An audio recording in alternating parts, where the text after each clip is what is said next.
What's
up?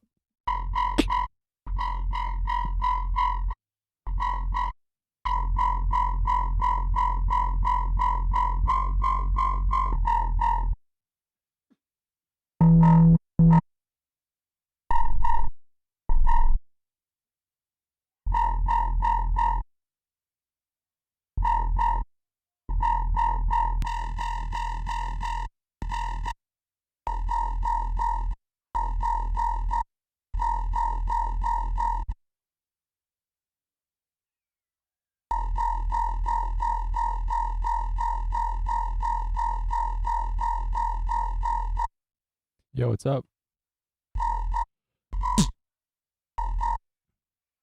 Yeah, it's gonna make some sounds first before get into the nitty gritty stuff.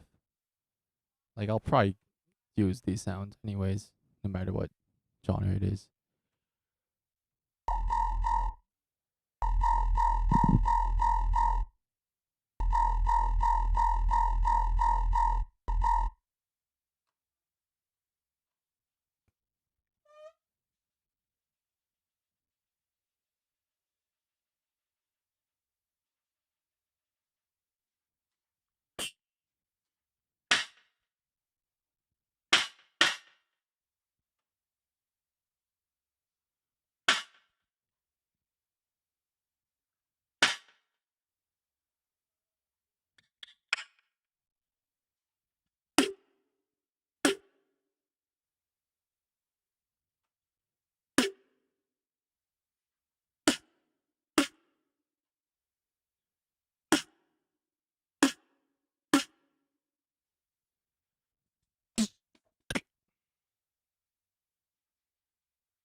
sticking with.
What else should I add?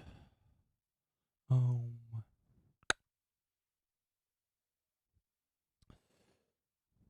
yeah. What's up, everyone? The 5 people that are here. How's everyone doing? Hope Christmas was good for you guys. Hopefully. I'm still getting used to the whole streaming thing. Talking to like people, but like you feel like you're talking to nobody. Yeah. Hope that made sense. Yeah.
All right. Yeah. So what's happening today? Um, yeah, I made this whole list of basically. Oh my god, it's so hot. Yeah, it was really cold this winter and everything, but now it's pretty damn hot.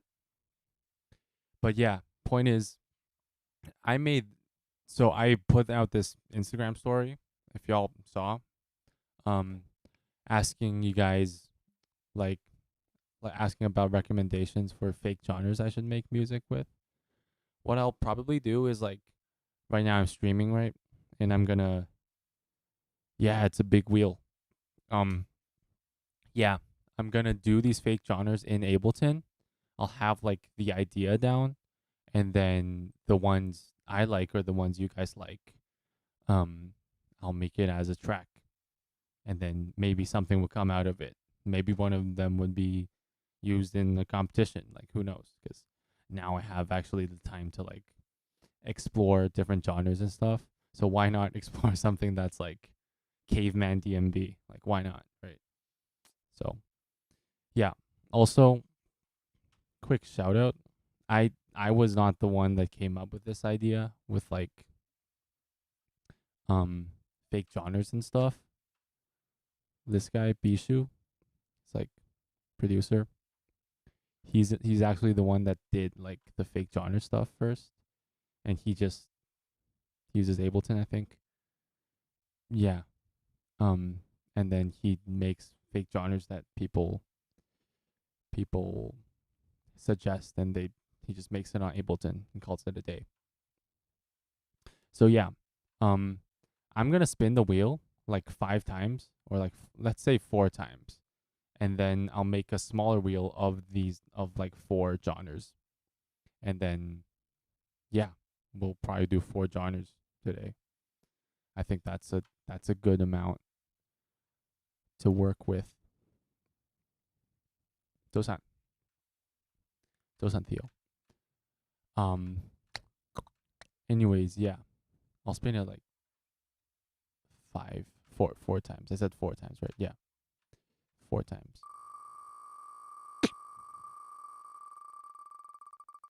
Yeah, I'm doing fake genres.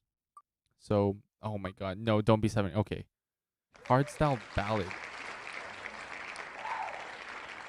So, yeah. So, to people who aren't, how much does it cost to use Ableton for loop? Ableton itself is pretty expensive. It's like a few $100. Um, so yeah, pretty much that. Like, you don't really need to buy anything else. It's different compared to Loopy Pro because like there are sampler plugins that are free. So, hardstyle ballad. Also, yeah, normal price. Like, it depends because there are like 3 versions. There's like intro, there's standard, and there's suite. And you're supposed to get the suite one. Like, I recommend getting the suite one, anyways. I got the standard one, which I can't actually run some of the plugins um that like people use. Um, hardcore jazz, liquid lo-fi. You know what? I'll just do that. There's I'll put liquid lo-fi here because that sounds like fun. I'm never gonna use a track like that in a battle, but and I'm gonna put hardcore jazz like here because I already have a hardstyle one. Also, tell me if I'm not loud enough because last time people said like I'm not loud enough, like my mic's like really low. But yeah, mostly like for Ableton, just I think you can do like 30-day trials and you just need more emails for it. So yeah, just get 1,000 emails and then use Ableton Suite and get a sampler plugin. One that a lot of people use is this one. If you guys are interested, this is the one LFO uses. I think it's no. This is not the site I was looking. Um, it's this thing. Yeah, it's this thing. So check it out if you're actually interested. Nice. Yeah, the mic level's fine. That is awesome. That is great. Okay, 2 more genres. 2 more fake genres. Can't believe I'm actually doing this. This is crazy. Okay, please don't be something too hard. No. Oh, Metaloid pop. Alright, I should remove it because it's. What is Metaloid even? I actually don't know. Metaloid pop. Um. What else did I put? Hardstyle ballad. Right here. Take this out. Also, I'm definitely gonna use samples for this because, or else it's gonna be impossible to. I'm not gonna synthesize like everything. 'Cause that's a pain. So yeah, just an email every month. Wink, wink, nudge, nudge. Would work. Like at the end of the day, though, I feel like for looping, it's the music. Oh, what the? Whoa. Oh no, dude. Ah, hardstyle.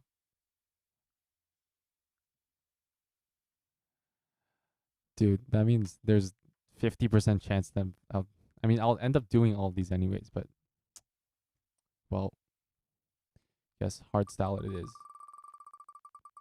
It's not like I'm really well versed. Okay, we're starting easier. That's cool. Liquid lo-fi. Right, liquid lo-fi. Let me call this liquid lo-fi real quick. Wait, no, this is the drum and bass thing. Um Jungle hyperpop. I'll put that in. We'll end up with like a jungle hyperpop. This will take me forever to finish. I don't know if I'm gonna finish it, but like we'll see. Hopefully. I mean, it's going well so far.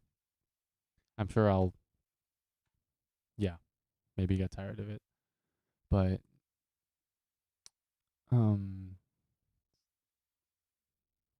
put this here. Also, I'm gonna put out a new video like tonight or tomorrow. It will be like the like my China champs like final round. I'm calling it green turds now. I've been calling it like the trap thing slash the horse base thing slash wow wow winner winner winner winner. I've been calling it different things, but now I'm calling it green turds. I think it's a really cool name. That is very, very original. So, yeah, I'm calling it that. So yeah, I made the video already. Probably put it out on Spotify like January ish. I have a lot of stuff to put out, and that's cool and fun. Wait, okay, liquid lo-fi, right? Yeah, that's what we're making. Think Theo put that in. Shout out to Theo. Theo, really good beatboxer. I'm still learning that like the the liberal whistle. If you're still here, but yeah, it's really hard. Okay, lo-fi. I'm actually pretty prepped for lo-fi because I have like a bunch of plugins that do lo-fi stuff. Yeah, like this can. Let's see what YouTube has to say about liquid lo-fi.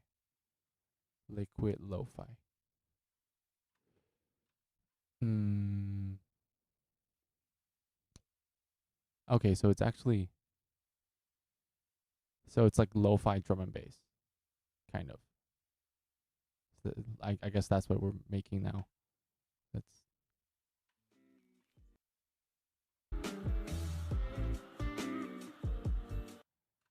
That's interesting.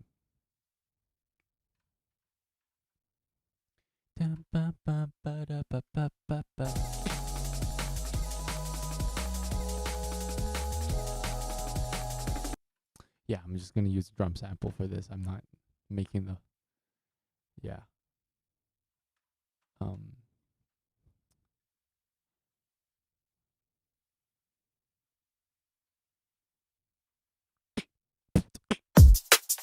Nope. Nope. This can work. This can totally work. Boom cap. Boom cap. I'll save this, slap this on. Also, yeah, give me more suggestions of either what I should do with the track or, you know, um, or new genre ideas. Both are welcome.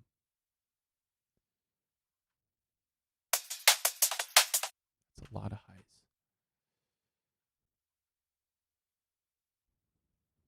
Then now we need like I'll start with some drums maybe, because I feel like if I just have good drums, then just slap some chords on, like a cheeky melody and a sub bass, then we're probably done. Yeah.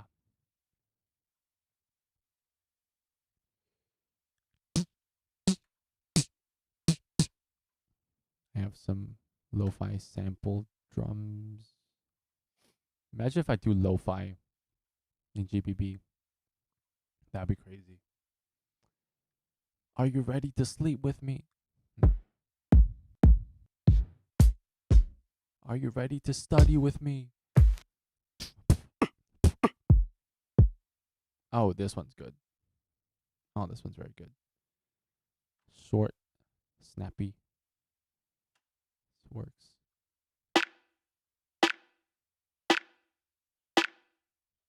What's up? Sup, bro?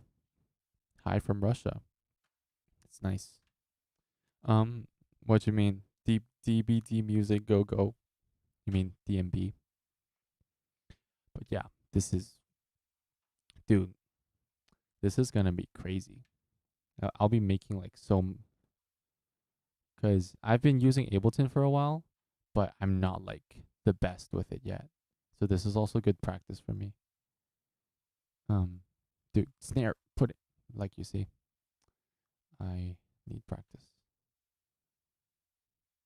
Kick, boom, cat, boom, cat. Oh, here we go. Here we go. That's what we're talking about. Let's put this bigger. Dude, this is gonna be so sick. Let's be quieter, like there-ish.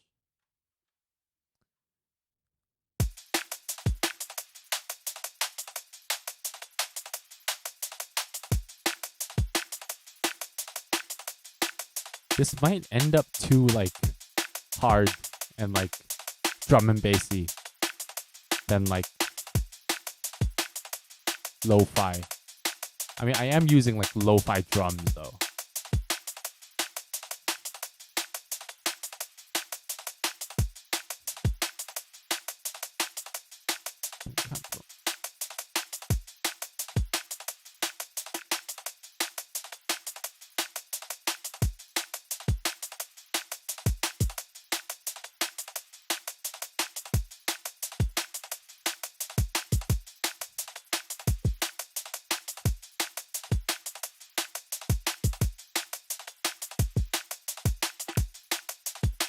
Woohoo. I am liking this a lot. No, not that. What else? Lo-fi. Oh, these are okay. I won't use a full. I'm not gonna use a full chord. Yeah, chord sample. I feel like that's a little too much on the using sample side. Then I'm kind of defeats the point of me making stuff. But drum samples are fine, I think.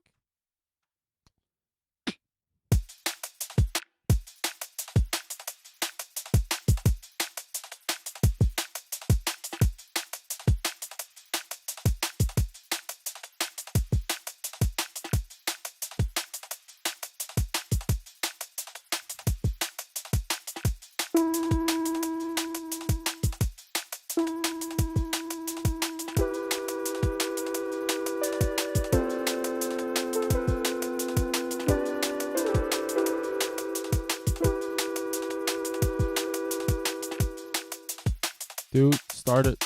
Oh my god.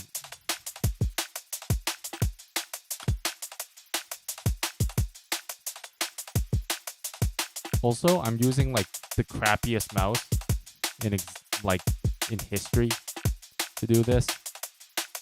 So I won't be navigating through this well, but we've managed, we figure. Dude, it's not responding. Never mind.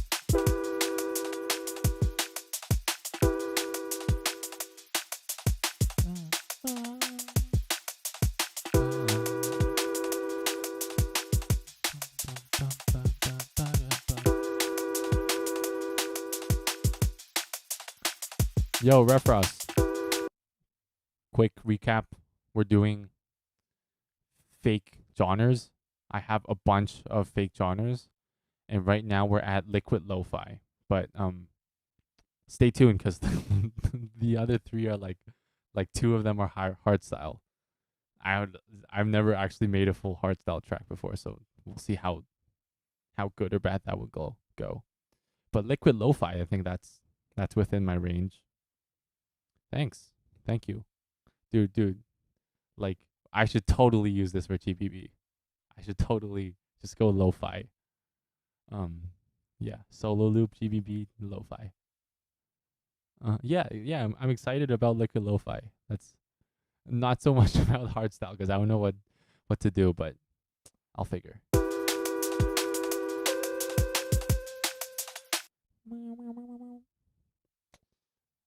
Probably need some 7 chords. Let me put some 9 chords maybe. Let's do 9 chords. What key should this be? Let's do F minor. How about that? Because it's a good key, F minor. Where is harmonic minor? Yeah. Dum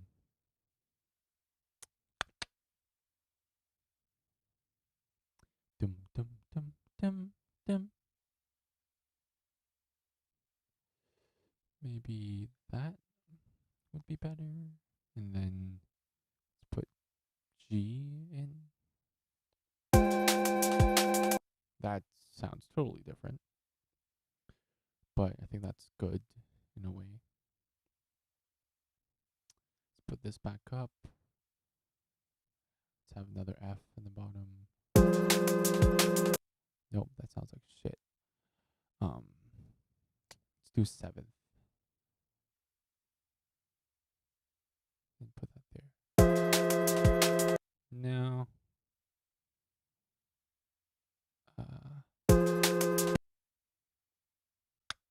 Let's do like a 5 chord.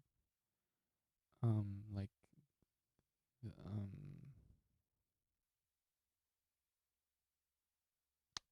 what am I doing? Here.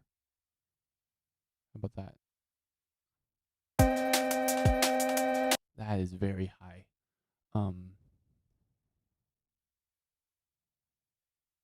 I think we can just put these down. Should be good. Yep, that's more like it. We're closer. Down. Down.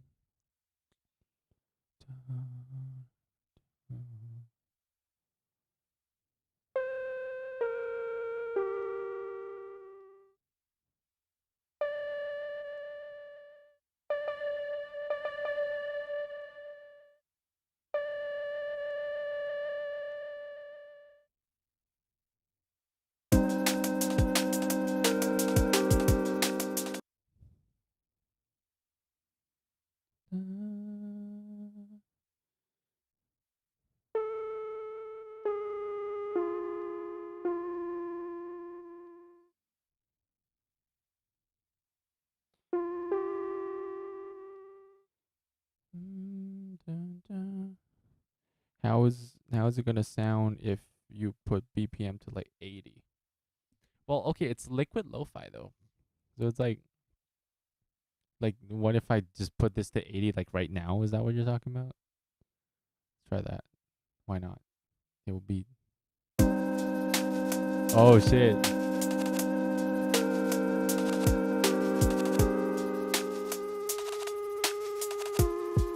That's cool. We'll stick to drum and bass for now though. So these chords, yeah, I'll make the chords first and then I'll change the preset. Dude, I am very slow. I should probably time myself. That's probably a good idea.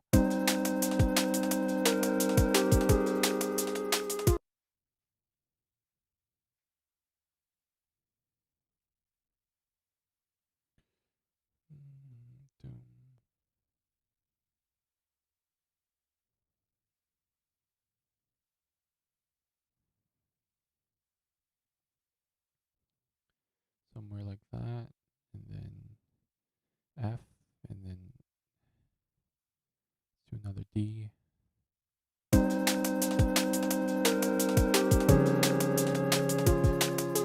That kind of sounds like Pokemon. That's crazy. We could do like a Pokemon liquid lo-fi type thing. People do that, right?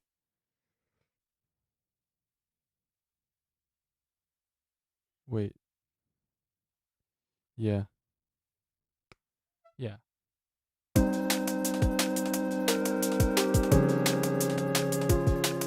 Dude, it's exactly like.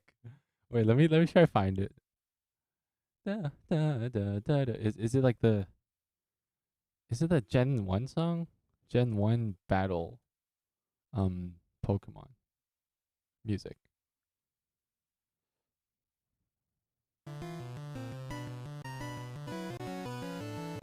No, it's not that.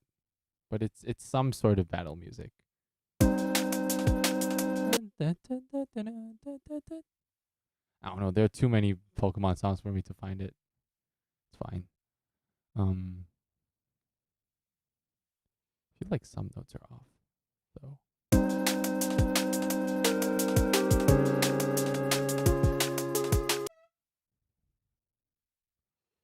Yeah, I think now is a good time to switch.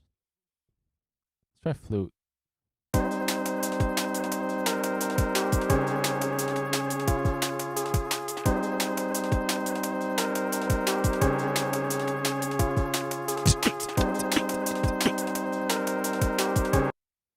Nope, flute sounds bad. Let's do violin. Oh my god, that. We're not doing that. Let's use another plugin. How about that? I think this one's good. Remember this one being pretty. Let's do pads for chords and then. Yeah.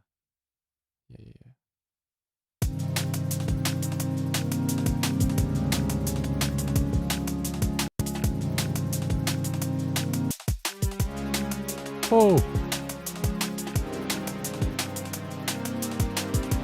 Where's the reverb?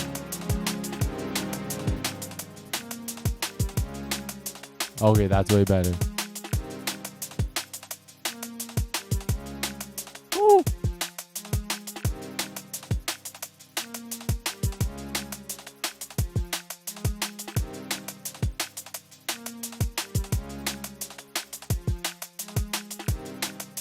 Feel like I can do this.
This sounds alright, I guess. I think it kind of works. Then now, let's make, I want to separate those notes. There's some notes I think should be melody instead of in the chords.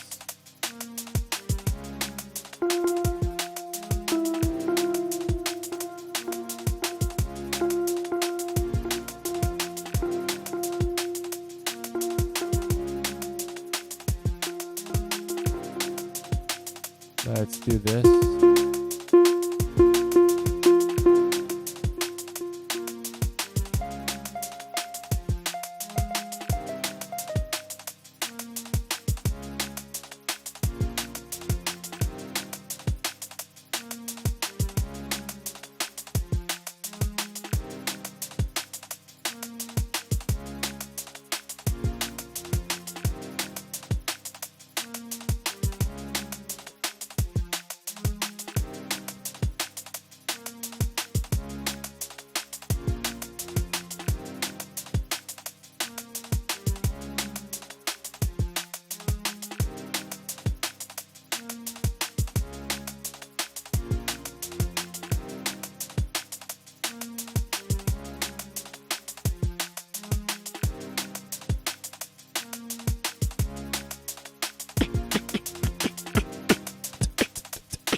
Okay, now some bass. Sub bass. Sub bass. This works.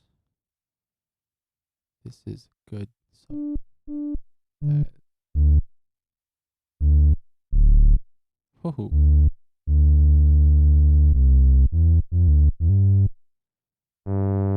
Nope.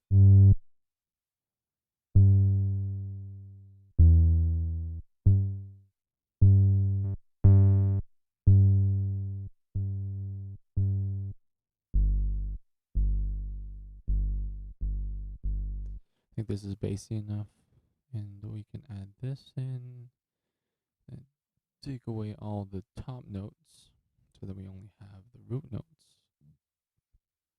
Fuck. It's not what I meant to do, but it should work.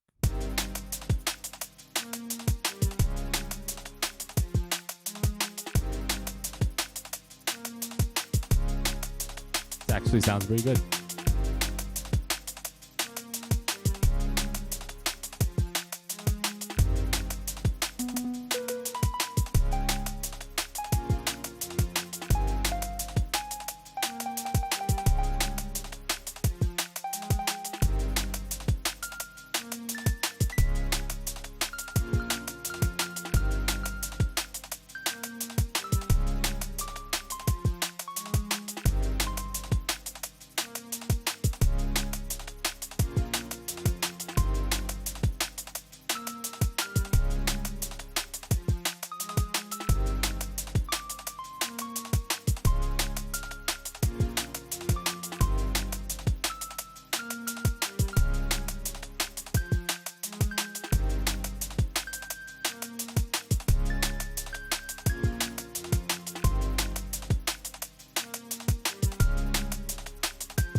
早晨，早晨，早晨，搞緊咩？搞緊就係而家有個 This is Cantonese, by the way, for people who don't know. Yeah, I'll just speak English because people understand. Yeah, making fake genres. I have a bunch of fake genres. I spin the wheel. Today we're doing this wheel. I just had liquid lo-fi. So I'm making liquid lo-fi, and I think it sounds pretty good.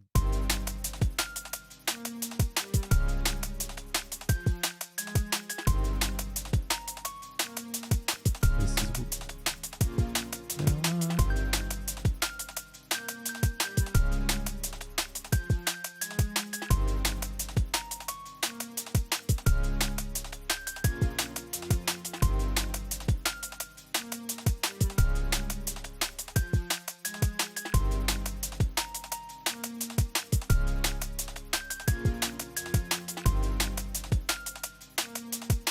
yeah, I'm actually surprised by how well this is turning out. Actually,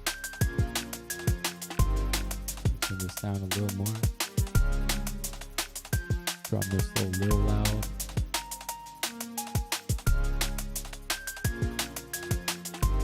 This can be bassier.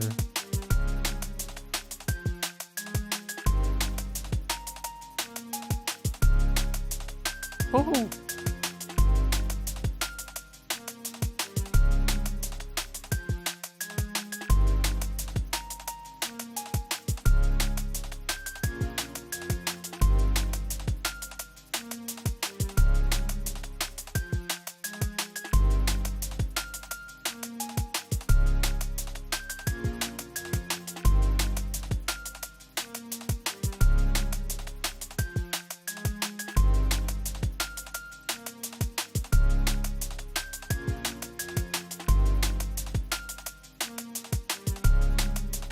Boom cat, boom cat. Should I add vocals? Or should I do like a cheesy like rain sound or something? Okay, okay. I think we should start with the chords. I'll add a cheeky impact in or like a crash in. Where are my crashes? My crashes are here. I have a crash somewhere.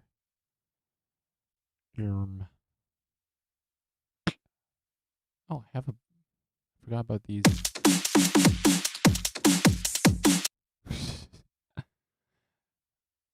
Vocal shots. Yeah, I'm gonna use these probably. Load it in. That is very high.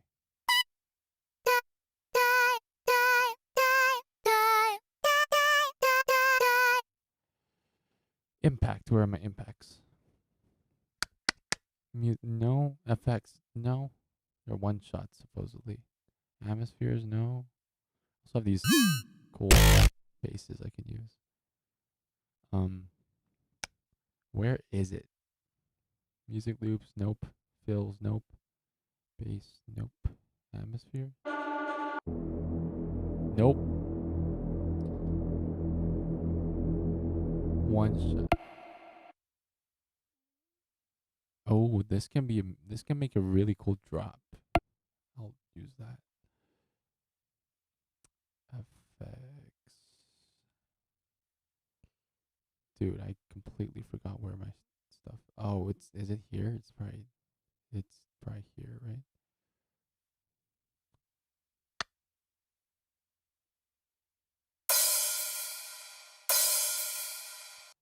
Just search for it.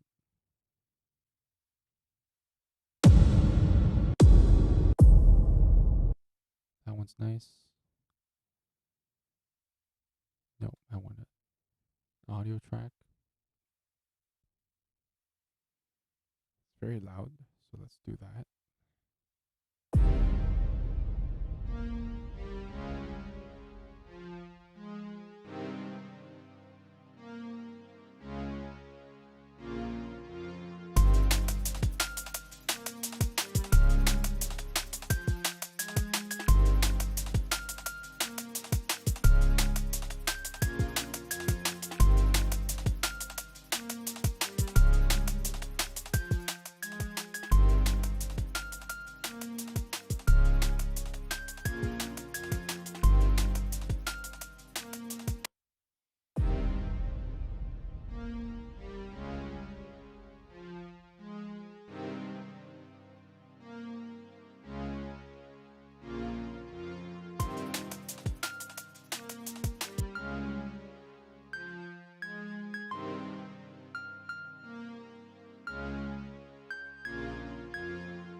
What if I add vocals to this?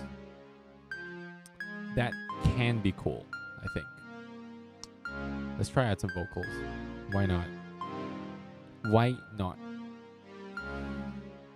This should work. There's a reverb, that's fine. Or I'll just record dry into it and then I'll put a reverb on. Why not? There are probably many reasons why not, but fuck it. Okay.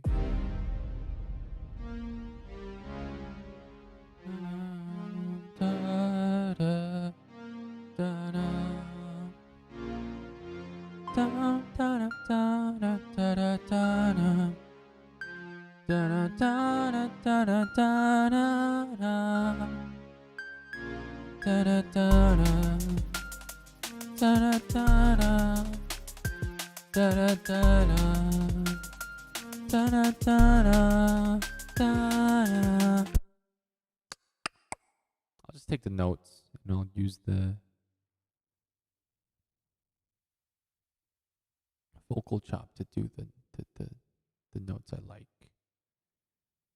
And then I arrange it and maybe it's probably done actually. Let's listen to my crappy voice. Oh.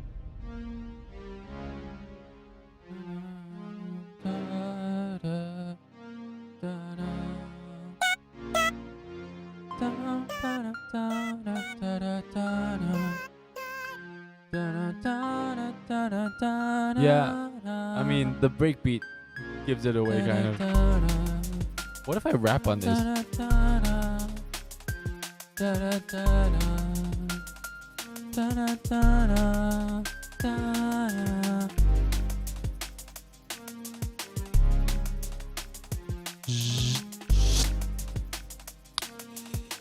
let me highlight all the kicks.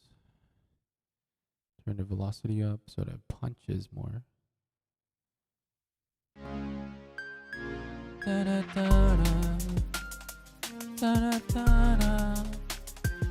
I feel like the bass note's off. Why is it? Wait, why isn't it? Why is? Okay, it's definitely off. Cause did I put the second on the bottom? Yeah. Well, I put the yeah. So that I gotta fix. So it should be. Oh, C's the bass note now. That sucks. Yeah, it's fine. Why not?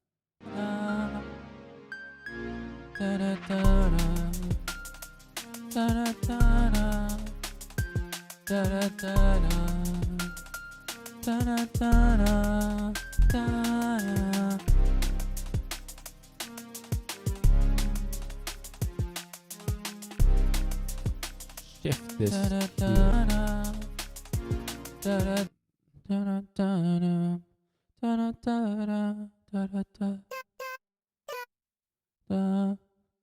what note is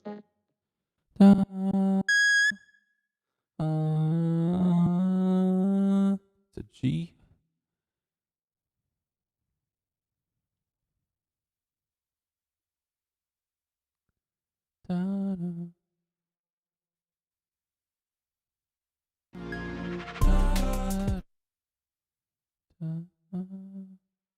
This is also a G, so I'm gonna transpose this down so that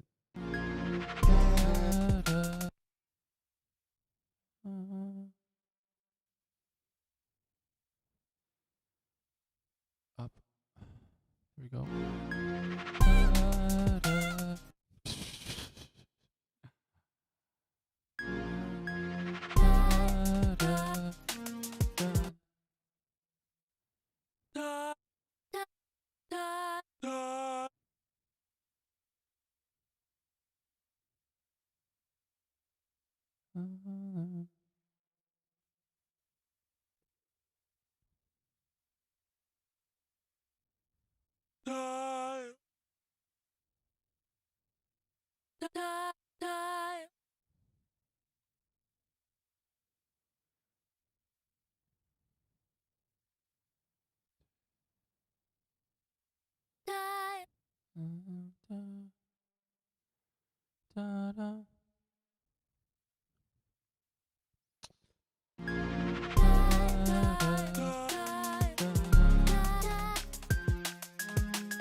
This is actually not bad. This is actually okay. This is wow. Huh.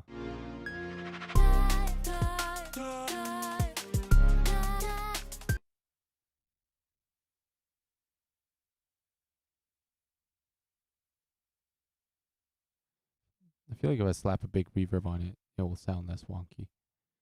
Da, da,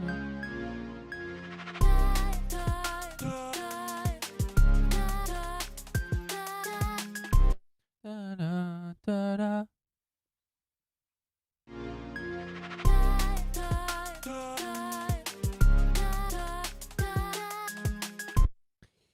I can also use another sample. This one works, but it's also the pitch is. Hey. By me and I'll die. Ooh, oh. Maybe this one? What note is this in? Okay, so that means 6 semitones.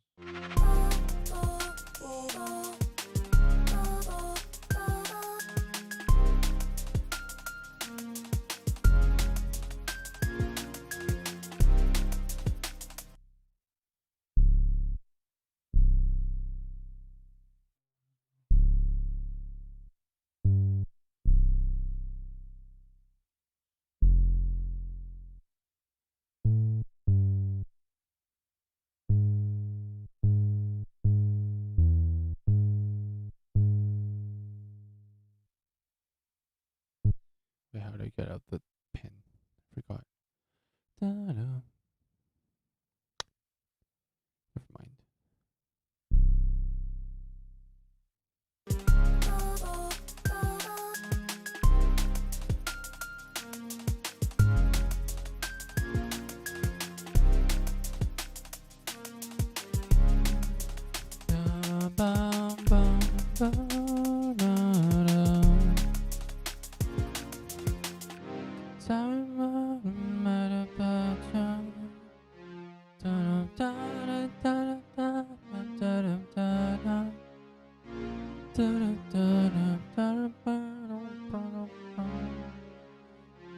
Reverb.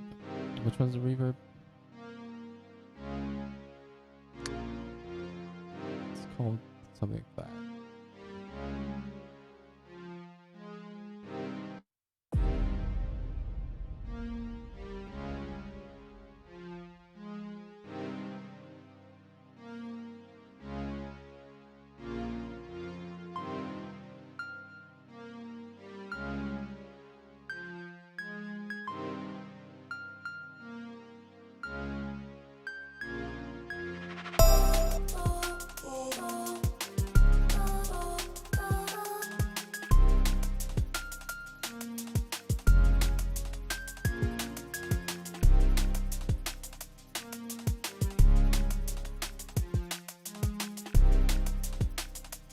Mouth.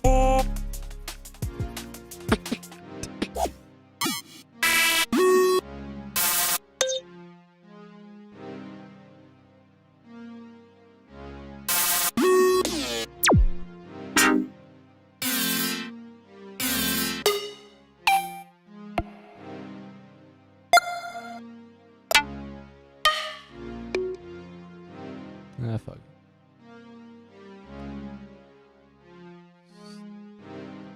Stick with. Oh shit, Newfie. What's up, man? Didn't expect to see you here. Yeah. So what I'm doing now, I assume you won't know. Because right now I'm making stuff that's in fake genres. Actually, this is like not quite fake. But yeah, okay, like someone requested liquid lo-fi and I put it in my little wheel here. And yeah, I got liquid lo-fi. Now I'm making liquid lo-fi. So I'm surprised about how this is sounding a little better than I expected, which is nice. Like this can actually be like a full track, I feel. Anyways, I think I want to make that stereo by doing that.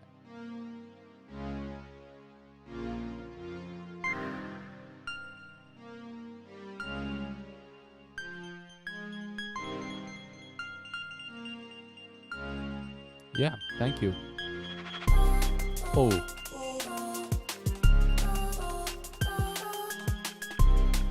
a little loud, but how about I pitch this down? How do I? Oh, right, it's here. Yeah, forgot. Then I put this down an octave when the drop hits, and then it's just that. I think this would work. Okay, try that. And then I need a riser. This is not giving me right. Okay, lo-fi riser.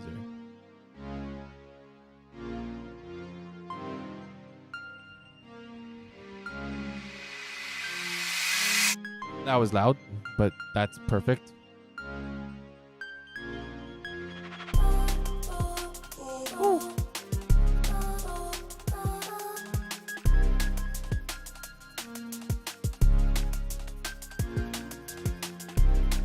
Oh.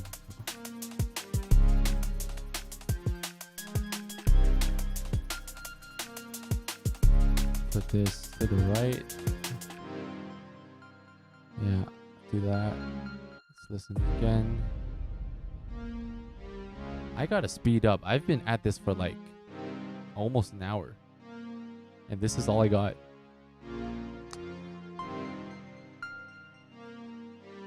I'll do it till like 11:30 and I'll move on. I think that's fair.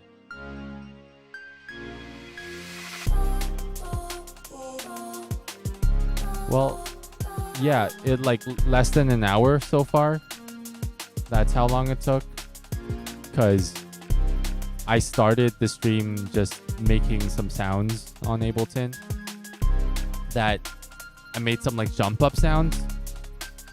By the way, now that Newfie's here, I want to show like I made this thing, one device.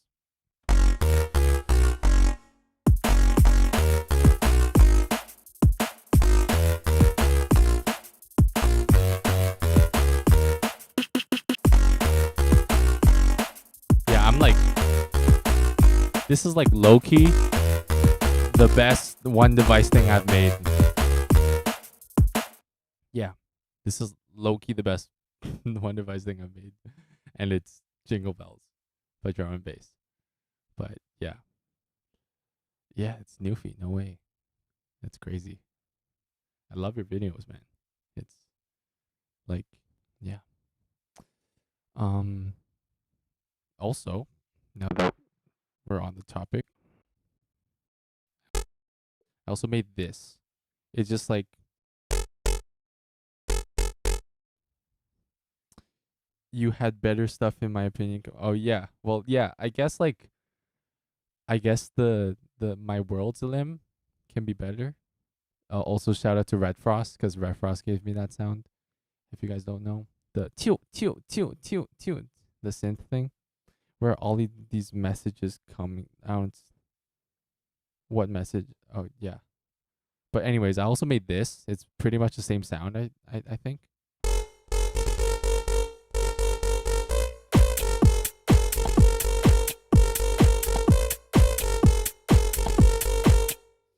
Yeah, cuz for those of you that don't know, which most of you probably don't, I asked Jayton and he said I'm in solo loop for Beatlands because I won so like the GBB qualification.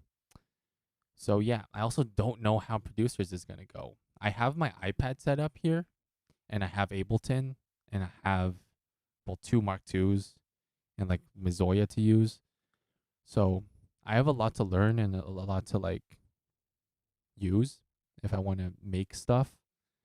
And potentially I could just like if I get to choose or like assuming I'm getting in solo loop, I might just be, in solo loop and then I can make a wildcard for producers. Cause I like that's what Jayton said. Yeah. I think I'm in solo. But I think that might change too if I talk to Swiss Beatbox about it. Like I don't think anything is that set in stone, but it's not necessarily a bad thing if I'm in solo loop because like I'm like my chances for solo loop and wildcards is way lower. And I really really really like battling, and producers great because I get to actually use and like show my full potential and like full like repertoire in a way. But yeah, Solo Loop also has the battle side to it that the showcases don't offer. Yeah. Anyways, back to the fake drum. Yeah. Let's listen to this.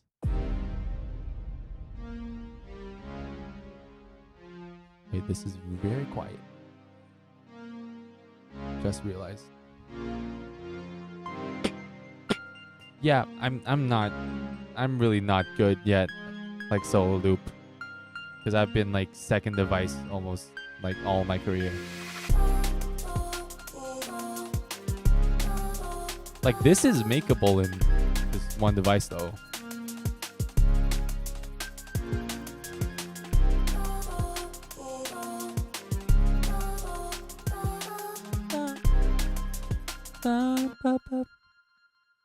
I'll add one note.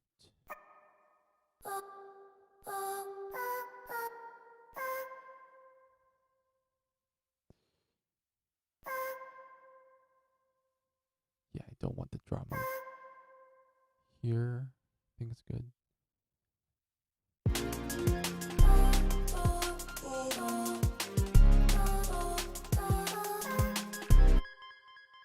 Yeah, dude, like I would love to battle. So, at GBB, and I'm assuming, like, of course, like the rules aren't out and everything, but I'm assuming they're not gonna do a limbs, which means if I am in Solo Loop, then I'm probably gonna get to battle, no matter what. Yeah, I'm already practicing MK2, and like honestly, making that Jingle Bells thing is practice for me, cause like I'm pretty proud of this sound itself. Um, I gotta figure out a way to actually consistently make tracks, and I feel like a lot of my success is from really using the SY as good as possible, cause and like using the advantages that the SY gives me, which means now that I don't have these advantages, I have to either figure out a way to replicate that or, figure out like a different type of style. I think I'm gonna yeah, I'm definitely gonna use Launchpad if they allow it. Are they doing GBB annually again? I I think so, cause um the deal was supposed to be that I'm in GBB 2024, and I'm assuming that's gonna happen. So I am gonna use Launchpad, and I do have some cool ideas of how to use the Launchpad, and I have some cool techniques already, like one device that I haven't shown yet, but yeah, like not enough to like be up to level yet. I think if I actually force myself to make something, I'll hold up. But it's yeah, dude, like the Solo Loop people are really good. So I think I have to figure out how to like navigate through my style a little bit and like do what Dice did, kind of, because like Dice with Helix and Dice with like just one device is a little different, and that's a good thing, and that's fine because he is using different equipment, and he's amazing both ways. So that's the dream, that's the goal. We'll see how that goes. Anyways, I think I need a crash.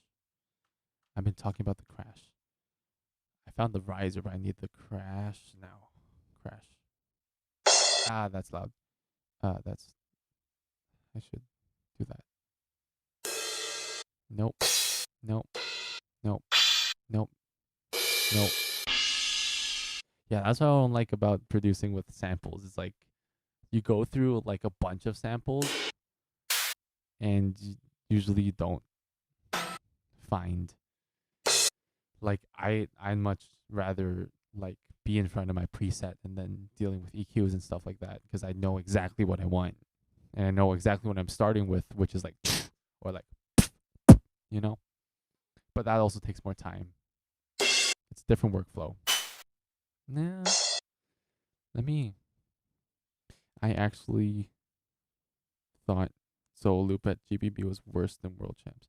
I mean, it's arguable because World Champs, the level was really high as well. Because like, look at Bannon, right? Look at Saijo, and like I think it's funny that like the World Champs people and the GBB people, like, I mean, it's not like, it makes sense because they're in GBB, they didn't do World Champs. But I think Mate's the only one that did both, right? I mean, Mate wasn't in GBB at the time of World Champs, so it makes sense. But at World Champs, there wasn't, like, launch pads weren't allowed, which is crazy. I mean, I get it. Like, it's crazy how they pulled all that off. Like, yeah, 16 assigns. That's not enough in my opinion. But yeah.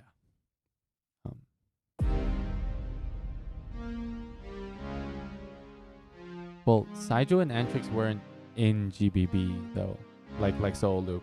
Yeah, but not Solo. Yeah, that's what. Yeah.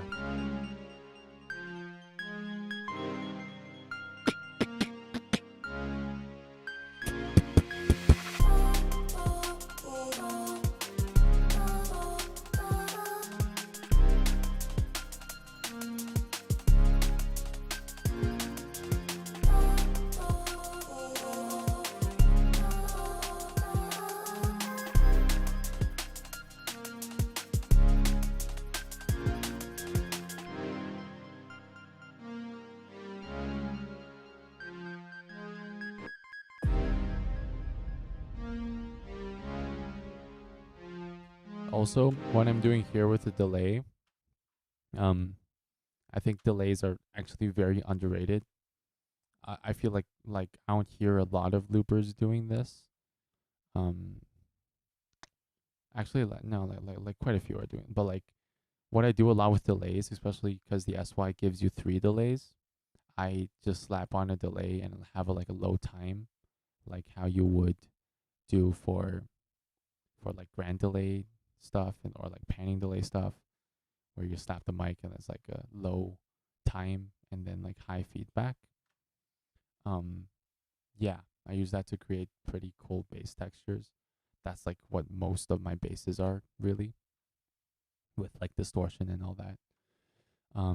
But yeah, here, like if I put ping pong, which is panning delay, like at a low time and like a low feedback, and then I pull out the dry wet, it actually makes this vocal like way more stereo, because now there's like 2 stereo signals that are like slightly delayed, left and right.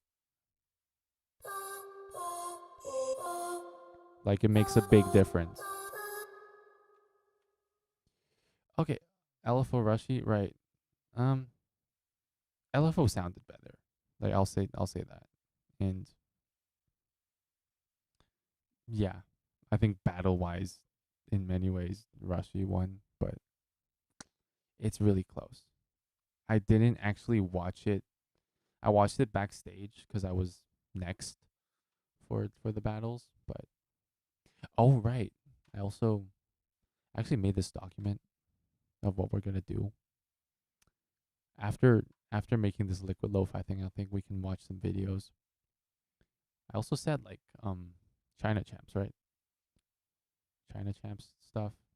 That we'll watch that last time. The voice was too loud in my opinion. Live is very. Oh yeah, no, his voice was too loud. I agree, but like Rushy had his issues too. Like, you can't really hear what he's rapping. But I guess yeah, that doesn't matter that much though, because it's not like either of them are exceptionally good um rappers per se. So it's not like one, because one of them didn't have a clear voice or had a too loud of a voice, that it would change the battle up so much. But yeah, no, like LFO stuff hit live though. It's very subjective at the end. Like it took Brez like 7 minutes to think about it, like 7, 8 minutes, dude. Like normally it's like a 1, 2 minute thing, right? Like just raising your hand, but like it was really tough, and I agree. Like I wouldn't know who to vote for. I'm biased though. Like if you guys don't know, like, can I speak Chinese? Yeah. 我当然会说中文. My mother tongue's technically Cantonese, and then my second best language is English, if not Cantonese, right? Like you can switch those, I guess. And then it's Mandarin because I'm from Hong Kong, and yeah, I went to U.S. for school, did the U.S. for school, so that's why I sound like this. That's why I sound American. But yeah. Have you ever seen the Loop Station Circle Jam? Actually, is there a new one? I'm gonna watch it now if there's a new. Also, like, dude, I heard what's his name? Mahiro's rounds were crazy. Like I heard one of his rounds, cause like someone showed it to me. Which one? Or which one are you talking about, Newfie? Is it this one?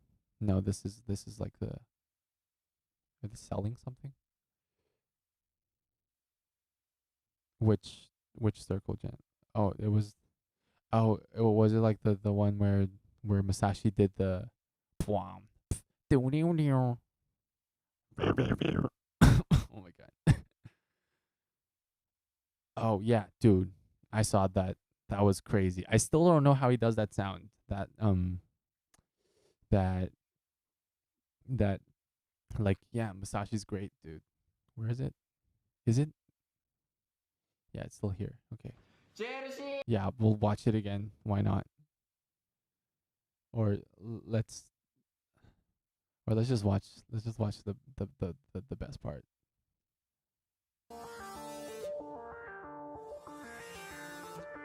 Wait.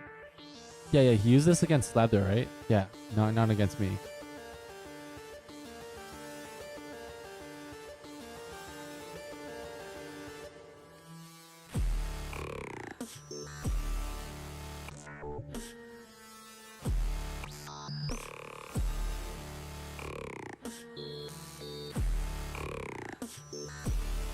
Yeah, dude.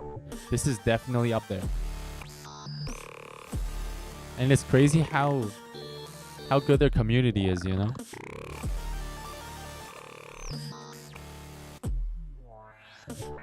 I still don't know how he does half of that. That is crazy. Yeah, sure, why not? Gucci. Gucci was so nice live. Meeting him was awesome. Let's also get Taco. Oh yeah, it's the classic Gucci chords.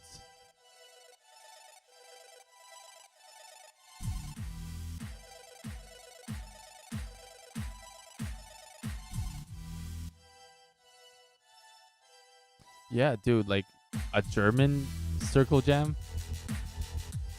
That'll be. Yeah, I hope that will happen. Dude, yeah, we should do like a Chinese circle jam. Like the tough thing about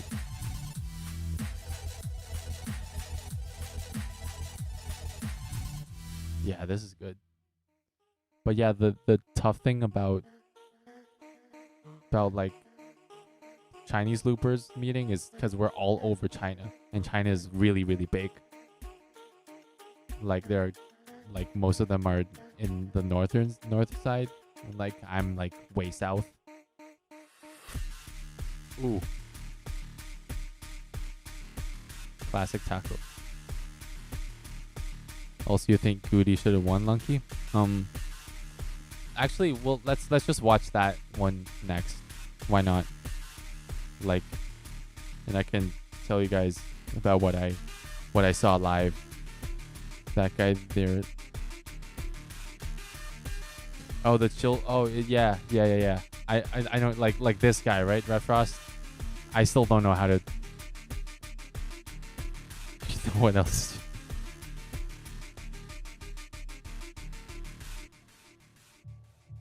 Yeah. That's why like everyone went to China Champs, and China Champs was like 2,000 people, and it was like, it was crazy because I was tuning. Also, shout out to Toonie. He got second place, right? Dude, yeah. Oh.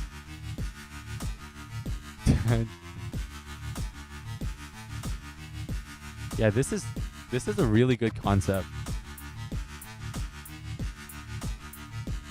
Like just the whole circle jam concept.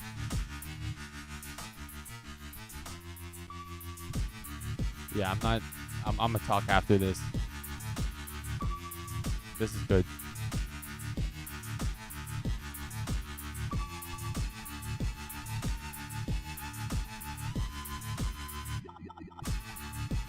Astron? Who's Astron? Wait, who's Astron? Isn't Astron the solo guy?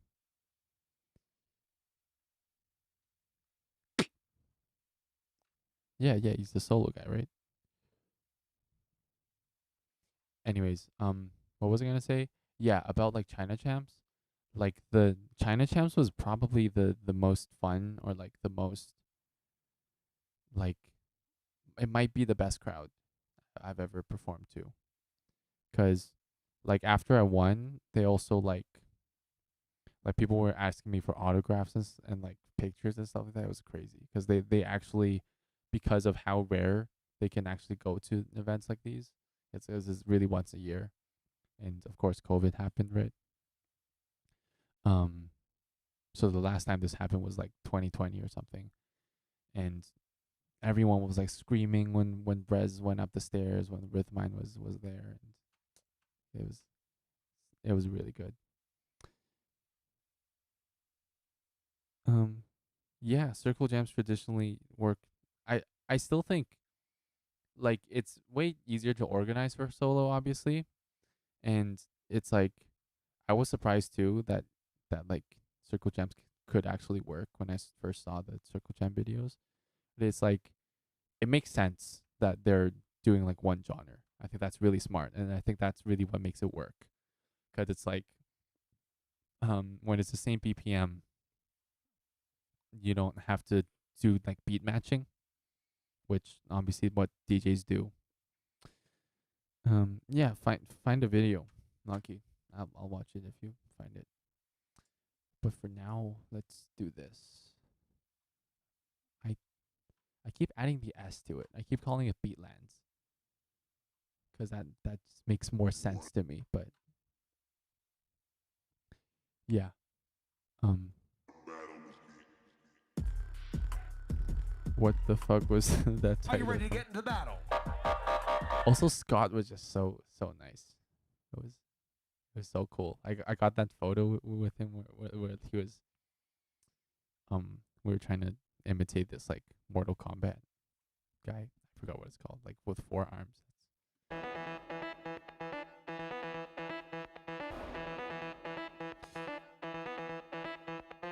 Sure. Yeah. I'll check Discord.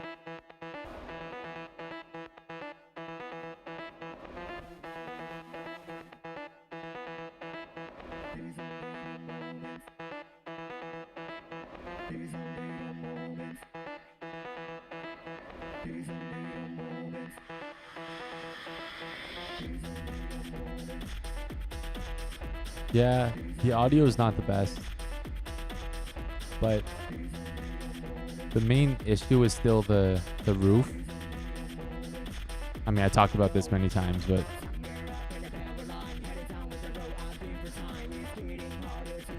Brucey's stuff still hit though.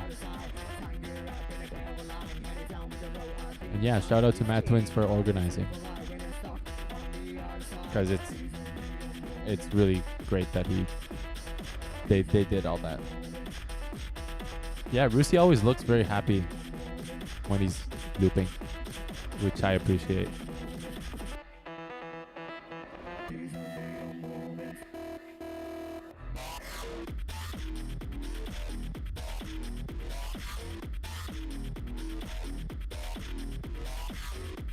yeah, Rusi's stuff was comparatively like subbier.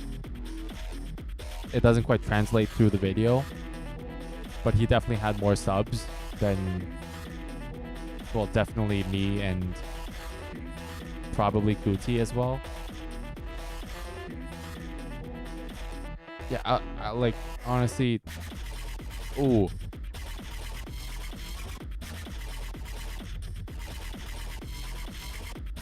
Also, like, I talked to Rusi like after the battles, and like he showed me a bunch of his stuff and how he made the sounds. And it's crazy how he does it. Like, he does it like no one else. Like, he uses like a lot of solo beatbox sounds and adds, and because it's so clean, and then he adds minimal effects to it, and it just works.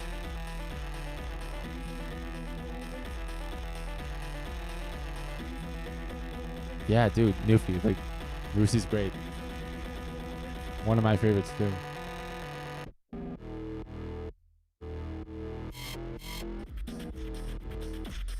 Yeah, the video doesn't do this one justice. Yo, J-Sanch. What is up?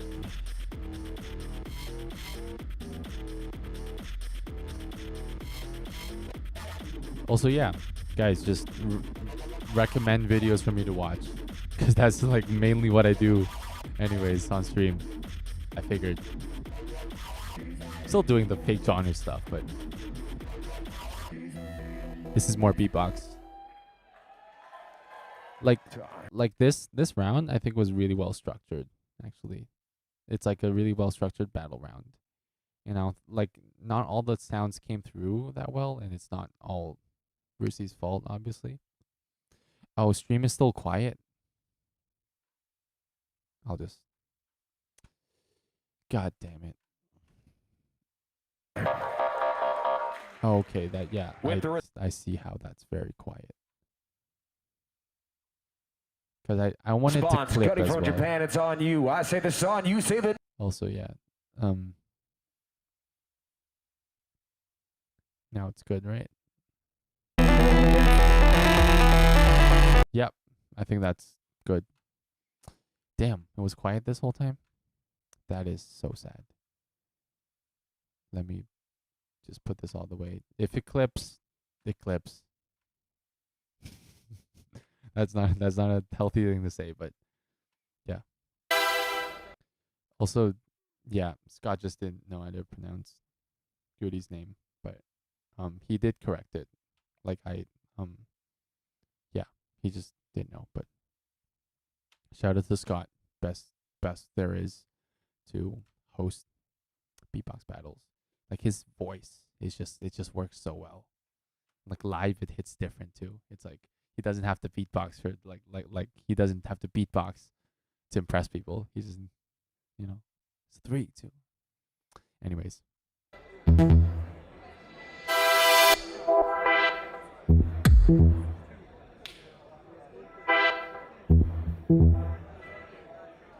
Yeah, and like Guti took, I don't know if it's a mistake here, but like he did take very long to record his stuff. Yeah, I agree. But like live, it was like Guti had more punch, definitely, but Rusi's stuff also did come through well. Like, maybe his kick not so much, but like live, for example, that snare was like a little piercing. But it's not their fault. It's the sound system, and really you would have to have a really good mix to compensate with, and like thinking about different sound systems.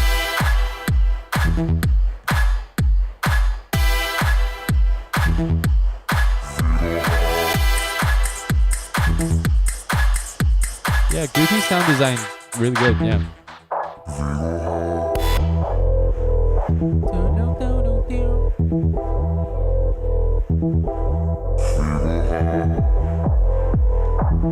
Yeah. Rhythmine loves bass house. Like, you can just tell.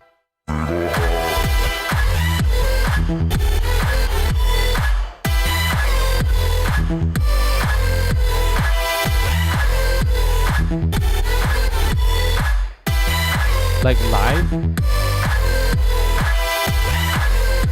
Yeah, I'm gonna just pause and stuff because you guys probably saw this video, and if you want to watch it like without me interrupting, you should go to the channel, subscribe, like, and yeah.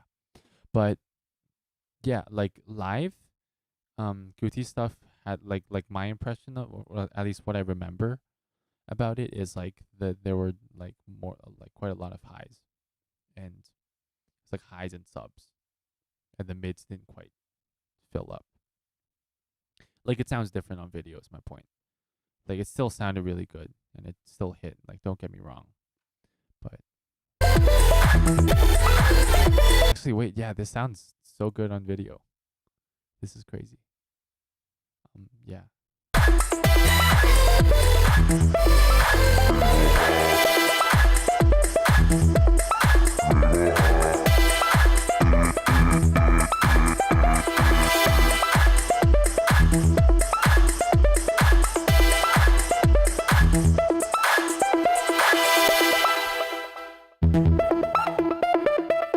Also, I love like this switch up because I don't think this was in the original.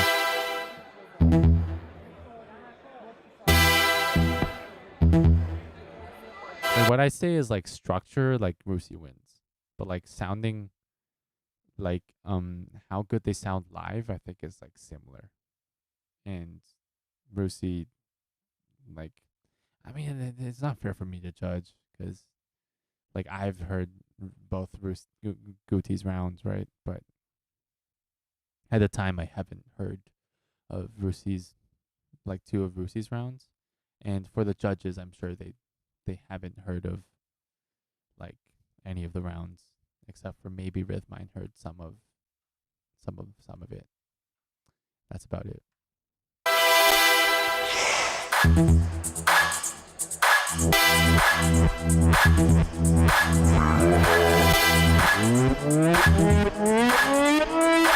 That's a good riser.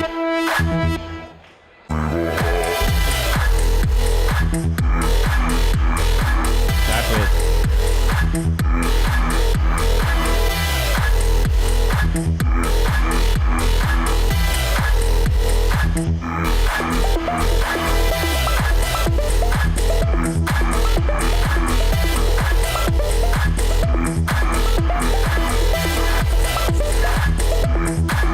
Yeah, Newfie, I watched your video, so I figured he performed it in the live stream before. But yeah, I didn't watch the live stream, so I didn't know.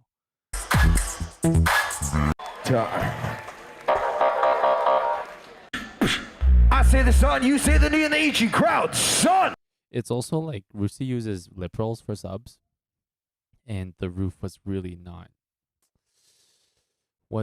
not merciful for lip roll subs.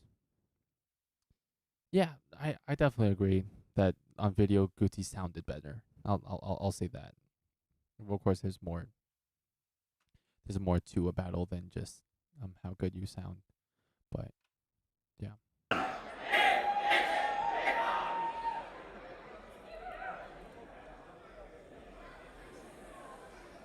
Dude, yeah, I can't wait for my videos to come out. That'd be crazy.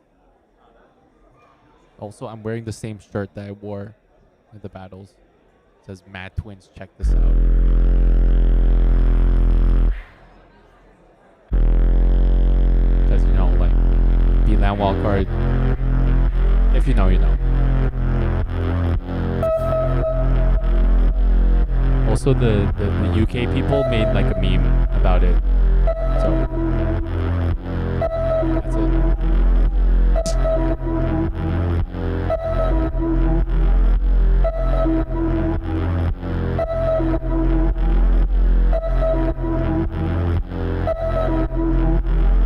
Yeah, I battled Taco, and then I battled Taco, and then Rusi.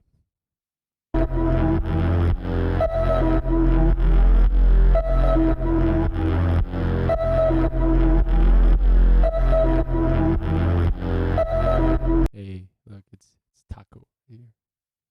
Look at this guy, so handsome.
does kind of sound like Mahiro.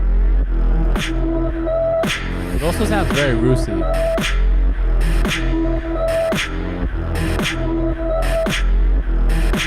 Especially like the drums.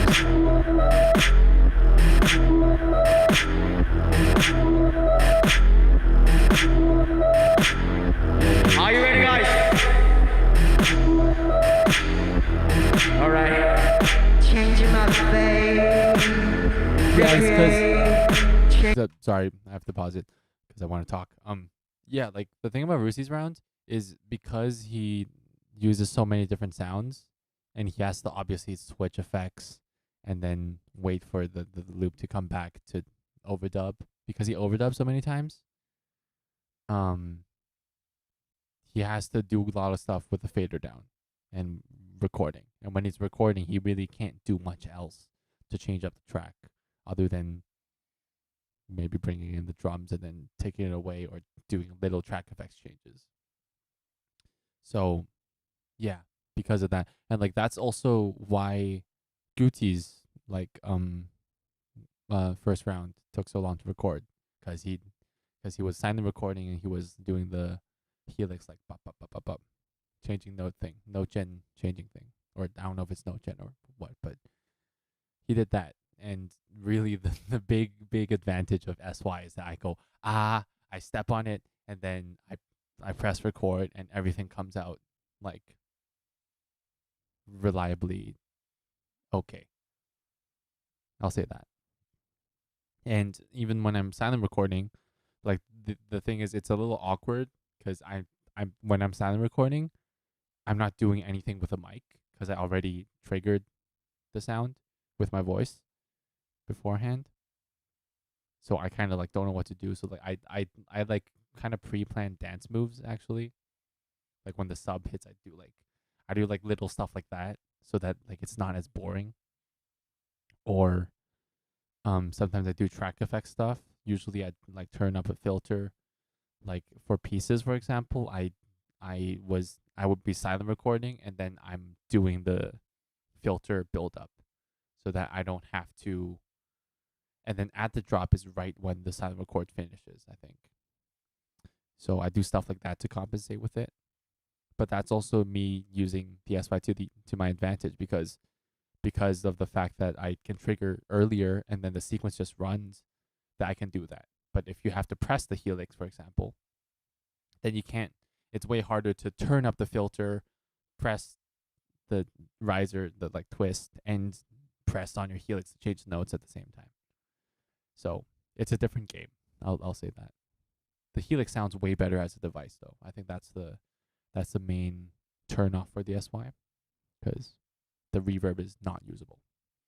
Anyways, that's a little rant about second devices, because I want to make a video about this too, because I feel like a lot of people still don't actually know what the devices do, and there's no good resource out there that tells you, that educates you about it. Especially, like a lot of people do still ask me the question like, which second device should I get? Which that question bugged me a lot when I was first looping, because I knew I wanted a second device like pretty early on, and then I was gonna buy a Helix actually. Fun story. I was in English class. I snuck out kind of, and then I was bidding on eBay, and then the last second I lost the bid. Ended up just buying an SY anyways.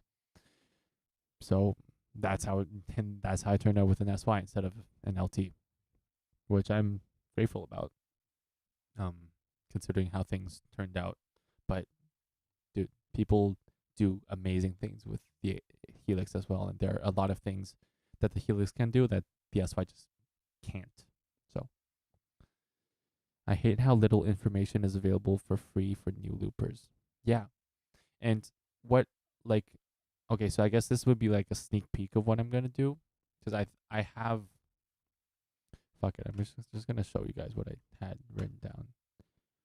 I don't remember all of what I wrote here, but also I wanted to remake the, wait, where is it? Yeah, here. I wanted to remake the Frosty thing, Frosty's battle, where he did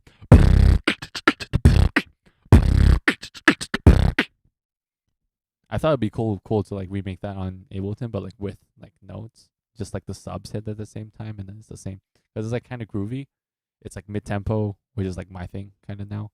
It's like 110 BPM ish, which half of my tracks are in. Not actually half, but yeah, like I agree. Most available tutorials are very outdated. Like when I started looping, I watched honestly Ben Beat videos, and yeah, shout out to Ben Beat and Brez videos, and that was like Mark One stuff. And I did start with a Mark One for you guys who don't know. Quickly got a Mark Two, and then not soon after got the SY, and then for the SY, like there's literally nothing out there. I barely figured, like it took me a week to figure out how to make sound out of the SY because it didn't know how to change the GK input to normal input. And then, yeah, what I'm going to do, I have a lot of ideas, right, for videos. And the main thing is I want to try and make videos that give information about and like a direction of how to start getting good at looping, and basically what tools you need, like a roadmap kind of. Like I watched this video about I thought of just getting into animation, right? I think there's this where is it? Point is like I think this one. Like yeah, point is like there are a lot of videos about animation that for one says like, oh, like how I did all that, and then gives like a pretty clear guide of, what softwares they use, or like, oh, you should start to draw shapes first, and then you should start drawing 3D shapes, and then you should start maybe drawing faces, and then like learning how proportions work and all that. What I think would work really well for looping is having a roadmap that says, oh, like you should probably learn how frequencies work first. Like you should probably learn that a track should have highs, should have subs, should be balanced, and then it's all about the puzzle that you're putting together. And you won't get that information like anywhere right now until like after you've actually messed around with the loop long enough that you probably made some friends, you probably talked to some people in Clip or something, and then you figure that out. Or you watch like a Christoph live stream. That's kind of what happened to me. Like I was watching like his OWBC judging, and then I figured, oh, I actually do not have enough low end. So that's funny. Oh dude, Newfie, you're getting your own MK2? Dude, that would be crazy. Yeah. Dude, I'm so excited. Yeah, you should, if you have any questions, I mean you have a lot of people to ask for help, and yeah, I'm always here. And that's the thing. Like I feel like just people just need a little guidance. Because so many people helped me on my way up, kind of like my growth, my journey as a looper. I took lessons from Saijo. I took one lesson with Josh when I was in my MK1 days. My question was, how do I make a drop? I was a very different kid back then. But I had Rushy helped me a lot earlier on, because I had no idea how to use the SY, and Rushy was the one that helped me with that, because I saw. Yeah, let's just watch that video. Yeah, why did I expect him to come up with, if I just search that? Yeah, the YouTube search engine is not great. Also, check this out. Definitely check these videos out. So the video I'm talking about is, yeah, like how actually we can watch these. Oh my god, this okay, this mouse is not working. This one. Oh, wait. There are a bunch of stuff I should read. I hate how. No, I want to change them. You got your MK2 this Christmas. Dude, yeah, the MK2 is a completely different workflow than the MK1. The only thing that's the same is pretty much the recording and the input and track effects. But even input and track effects, because they're so different and because they're banks, because there are signs that are actually usable, that everything is just different.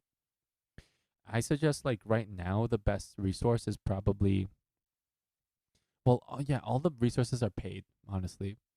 But like your best bet is probably Asuo's membership or Bannon's membership.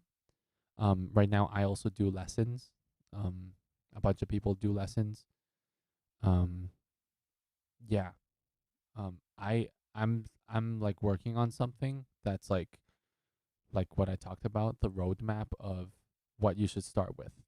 And I think really, I mean, V10, like I know you've been looping for a while, so you probably don't need the earlier stuff as much. But still, like mixing, for example, like I figured out mixing way too late, and I would have gone way further if I actually knew mixing at the start, because my sound design was like kind of there already, like, or it didn't take me that long to figure it out. But my leveling and just mixing in general, because I relied on my ears so much and I had crappy headphones without knowing it, it was just so hard for me, and I kept messing it up. Um, yeah, like sound design for Mark II is honestly, I'm I'm working on that as well. I mean, I do have like cool sounds. Um, I suggest messing around with like synth, slice pattern slicer, um, filter, just any way to sound different in a way. And because I don't, I'm not a big Osbot fan, never really.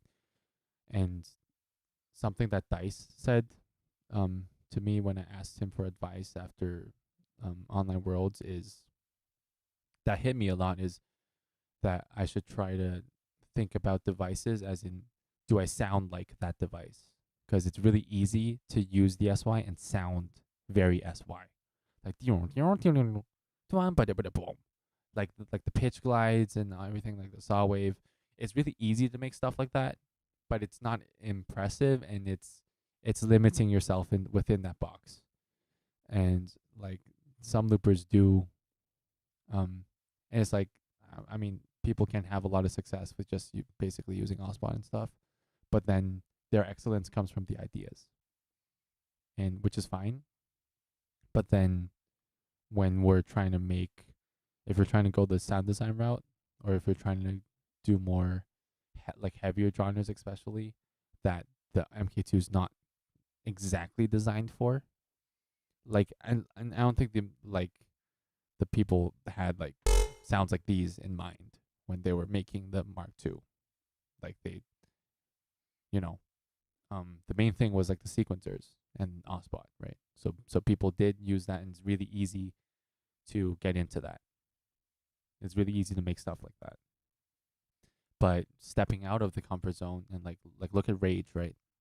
Look at Bannon, even look at Asuo, like the MH. Like stepping out of the comfort zone is what matters the most. Yeah, I've been talking a lot. Wait, I mean that's the point of the stream. I get, yeah. I've been innovating with the HX in that regard, but I don't even use the built-in synth sound that much. You mean NoteGen, right? For the built-in synth sounds. I'm not a HX expert, but I've heard like like LYOPN, the guy I battled, the guy I made the reaction video for. He has the HX. I mean, he used it for China Champs. And oh, we should watch this one too. So it would be crazy. Also, Josh, and yeah. Anyways, what was I talking about? Yeah, he showed me some sounds he made on the HX, and he made like perfect like string sounds and pad sounds, because like I think that's really where the HX shines. The HX is really, you can make some really cool pad sounds, and I've heard some of your stuff, Vitin. I think that fits within your style too. You use chords and stuff. Um, it's like really the HX doesn't offer as much effects as the SY, but the quality of all the effects, I think in general, is just really higher. Like the EQ, the distortion, how precise you can be with things, and the software actually works instead of the SY software that doesn't. It's really buggy. Um, the only the only way I use the SY software is to because I have to use it for backups, but that's it. I don't use it for anything else. I can't really edit things on it. Anyways, what was that? Right, Rushy. I watched this video. Teal. Fun fact: Teal posted this on his Instagram story when this came out, like 1 year ago. And then he was like, "Dude, this is crazy." And I clicked into it. I've never heard of Rushy at the time because I was so new and I wasn't around when China Champs 2020 happened, so I didn't see all that. And I saw him, and oh wait, he used an SY. I just DM'd him, and then we started taking lessons, and that just helped me a lot.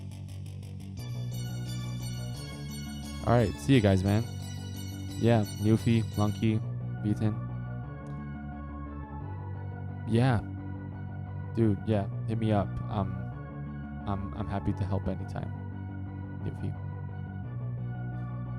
Yeah. Um, I'm also planning on making like actual like resources, like probably like PowerPoints and stuff like that. Honestly, so that there's a good structure. Because Rushy does something similar, as in, wait, this is very quiet, but it's fine. I'm talking.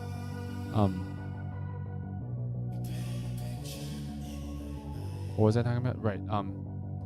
Yeah, like Rushy teaches a lot of students, if you don't know, in China, and what happens in his classes is he actually breaks down every effect of the Mark II.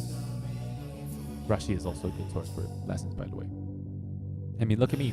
I'm his top student, I guess, but and I think I turned out fine. So he actually breaks down what every effect on the Mark II and like on the SY does, kind of, but like more importantly, how you would use it. Dude, Rushy's hair is different every time you see him. Dude, look at Rusi though. Rusi has a different hair color now again, which is cool. Like he's really like they're really living it up though. I prefer this Rushy hair over the pink one, honestly. What else was I gonna say? Yeah, I saw this and then I was like, I just started taking lessons with it. Yeah, Beaton, that's fair. I say I'm gonna make some free like videos. I'm gonna put out videos for free that are.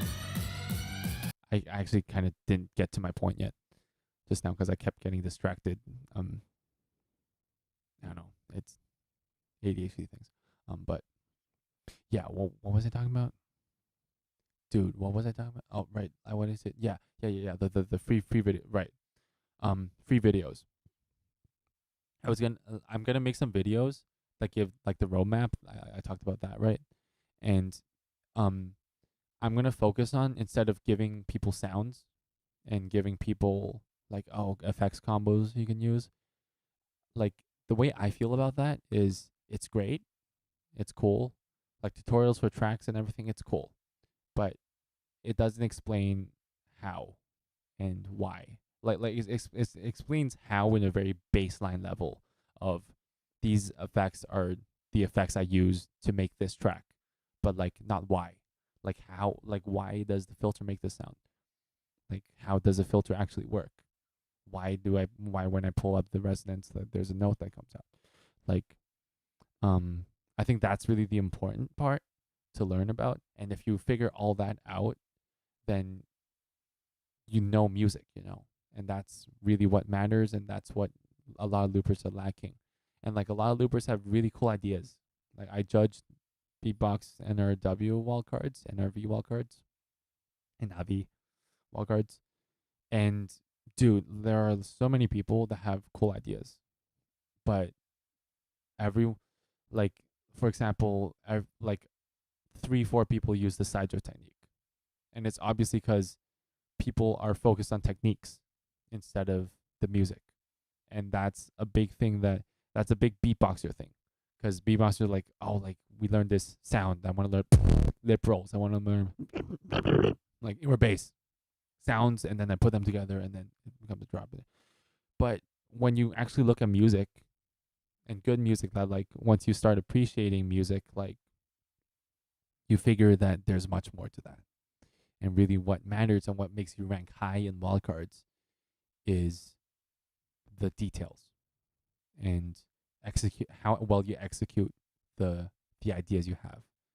And if your ideas are based off of what you can do on the loop station, what techniques you can do, then of course you're gonna sound like mainstream in a way, like for like loopers. You're gonna sound like other loopers, and that's why Dice is so good, because he doesn't follow any of those rules. He doesn't. Obviously, he's also smart enough to come up with those ideas in the first place. You're planning to make a breakdown of your latest track, go over all the sounds. Yeah, dude, go for it, dude. Make the breakdown. I'd watch it. I think it would, like, the thing is, it takes effort, and I guess I get why a lot of people don't do it. Like, people also try to gatekeep sometimes. I've never really had that issue because people don't use the SY, so people don't come to me asking for my presets and stuff. But dude, like, what the SY helped me a lot with is I actually think like a producer in a way, and that hinders me solo loop wise a little bit, but it also helps me like see, like, I can just pull up Ableton. I know how everything works because I've been, like, Serum, for example, it's like pretty much just SY on steroids, or like, because they're both synthesizers. I know how a synthesizer works because I've been using the SY for so long, and that gives me the ability to make and produce stuff. And I'm like, yeah, producer category. Like I'm a producer as well now, instead of just a looper. But yeah, dude, totally. That would totally benefit newer loopers. Definitely do that. And yeah, that's the point I'm getting at. Like, I would prioritize getting the information out there and the direction and what, like, how good tracks are made, instead of the sounds and the baseline stuff. Because you can copy a technique, you can copy sounds, and that doesn't necessarily make you better. Because it's also like, if a lot of people watch the same video about techniques, everyone's going to have the same effects combos, the same techniques, slightly tweaked around. But if you show them how mixing actually works, you'll see some people with, like, prefers more sub, prefers more highs, and some people that actually use dynamics in a cool way, if you actually show them what it actually means. I just convinced myself that HX is a synth and use it like that. Compromises sounds. Yeah. I mean, it's both. It's both like an effects pedal and a synth. And that's the good thing about the HX. Because the SY is not exactly an effects pedal. It's kind of just a synth that you can trigger with your voice. Which means it's harder for me to like, the effects on the SY aren't as great. That's my point. The cool thing is that you can get a saw wave clean right there, and you can do that. You can do the same thing.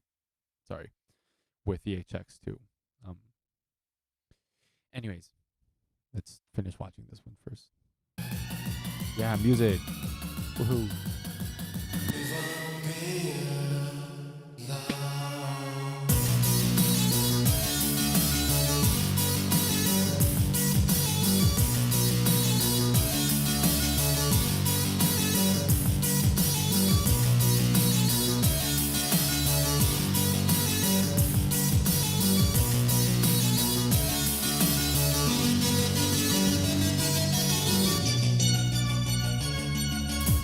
What's up, Raid?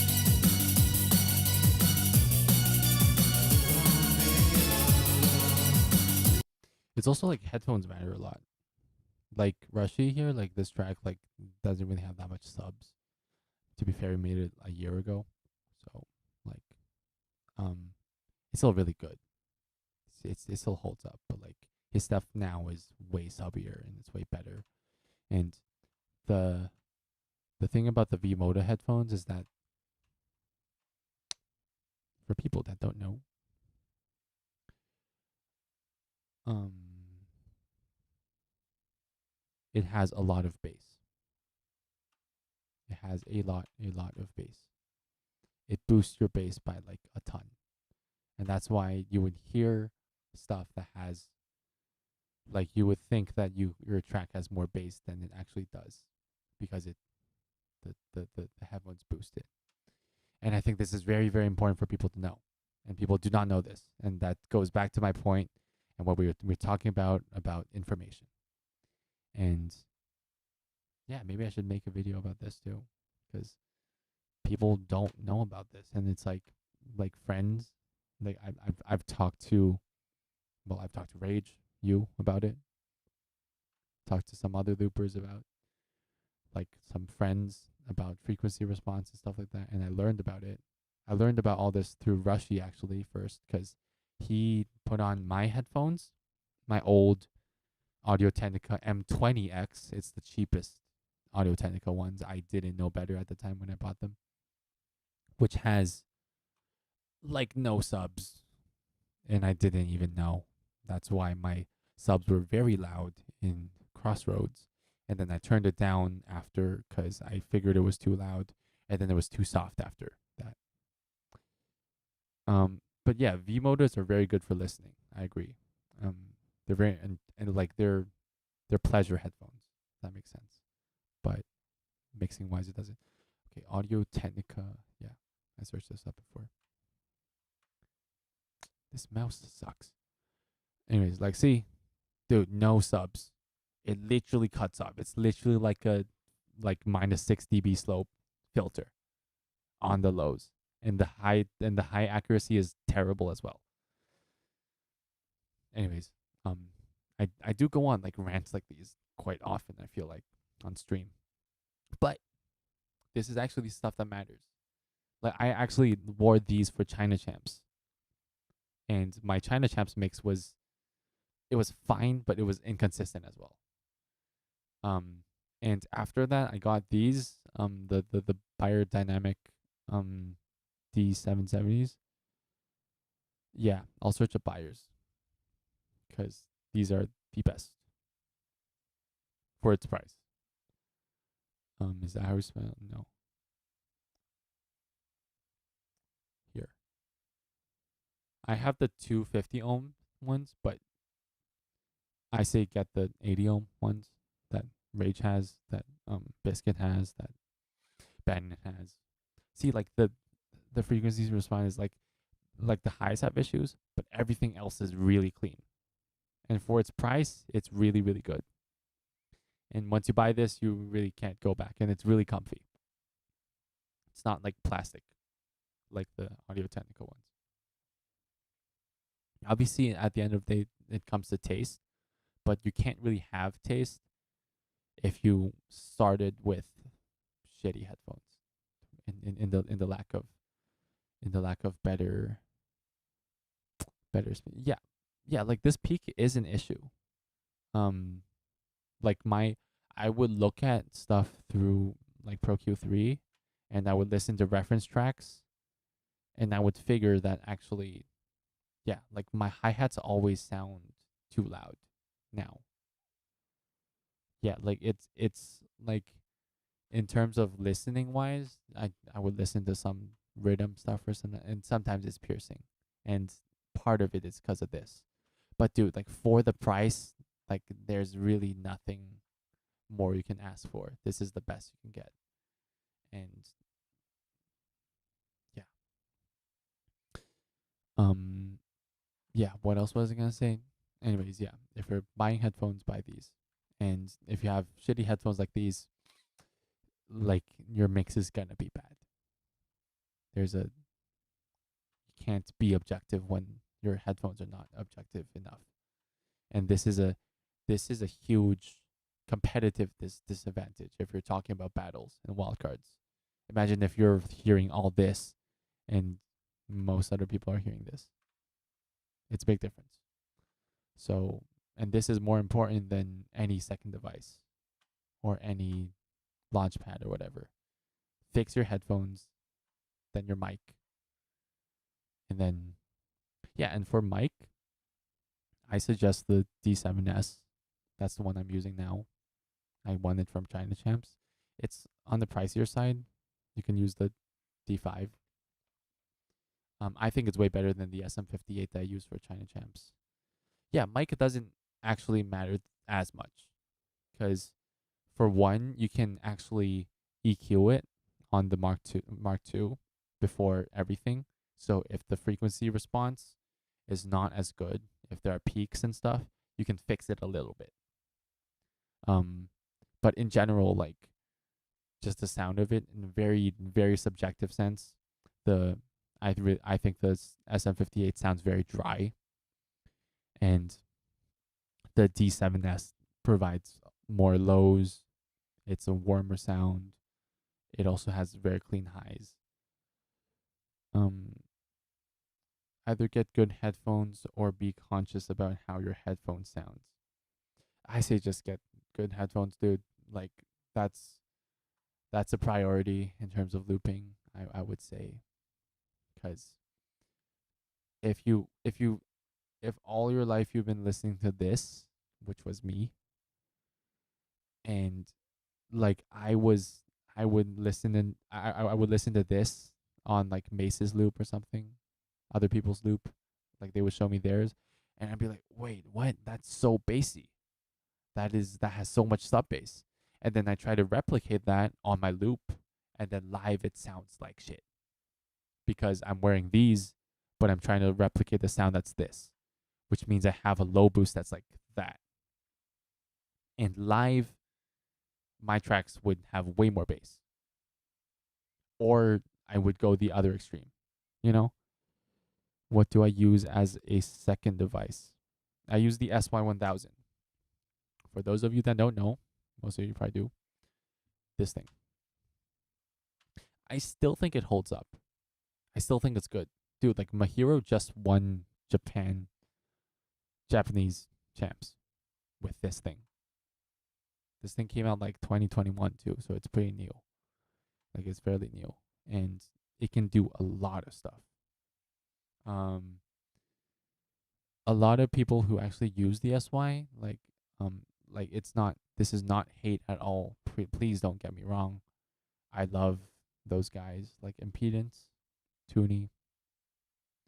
They're really great loopers, and they use the SY really well in many ways, especially mixing for those two guys, I feel.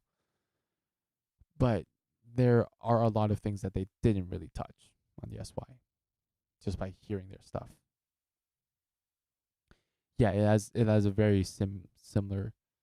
Okay, like I'm actually teaching someone the SY, like he just got it, and then like and then I'm teaching him how to use the SY, and then I figured how much stuff I actually take for granted that is like second nature to me now because I've been using it for so long, but it's not second nature for people who just start with it, you know, and it's different enough than the RC505 that it can cause issues. But I mean it's probably worse for people who use the HX maybe. I won't be one to judge. It's definitely worse for people who use Zoya. Rage, you would definitely agree with me with this. I feel the Zoya is really hard to work with. It is. You really, really have to know exactly what you're doing in order to use it. And of course, you have to know it better to use it well, which is why how many does it is very impressive. But yeah, point is, I think the SY still holds up, and most of the looper stuff that people want to make, like drum and bass. I'm actually not that good at drum and bass still. I feel even though my best track is like probably the drum and bass one. It's still not my thing really, but like it's my thing like listening. I love listening to drum and bass, but I don't make drum and bass that well. But you can like look at KBA, right? Like he did some cool stuff on the SY with drum and bass, and just cool bass lines, like growl basses and stuff. You wouldn't have to know how to make them. I suggest getting a lesson with me, honestly, or Rushy for growl basses specifically and basses like that, because we use them a lot. If you listen to any track, we use those basses a lot, and that's basically our drops, and it works, especially in battles. Do I know if I'm qualified for producer or solo loop? I asked Jayton, and he said solo loop. But I honestly think it still might change, because if I ask Swiss Beatbox about this, I think there's a good chance I can get in producer instead. But like it's honestly, I view this, I'm kind of split between both, because I won't make it through my wildcards for solo loop. There's a really really good chance that I won't, because I'm not there yet. I mean, I'm grinding, but because after I knew that. But so if I actually get in solo loop through the Beatland win, then I can actually have a better shot in the producer wildcards and potentially compete in both. And I have a lot of time, right? It's December now, and assuming it's gonna happen October, then I have 10 months. 10 months actually sounds way less than it should be. Growls are so hard to make on HX. Yeah, like, it depends on the filter. The thing about the SY is the filter is really good. The filter is really cracked. Let me show you guys. For those of you that have not seen the SY, this is the, let me tell you something that happens on my loop.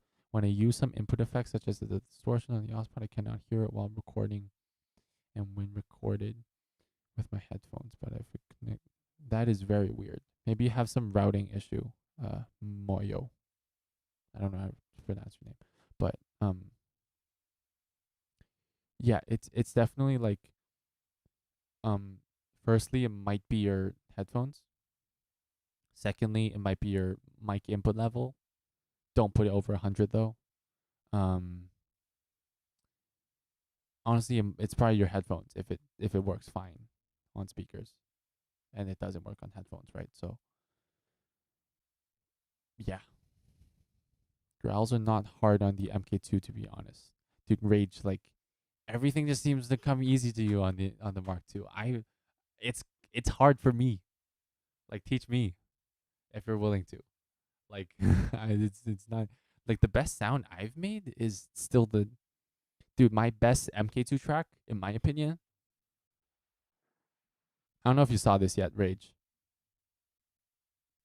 But check this out.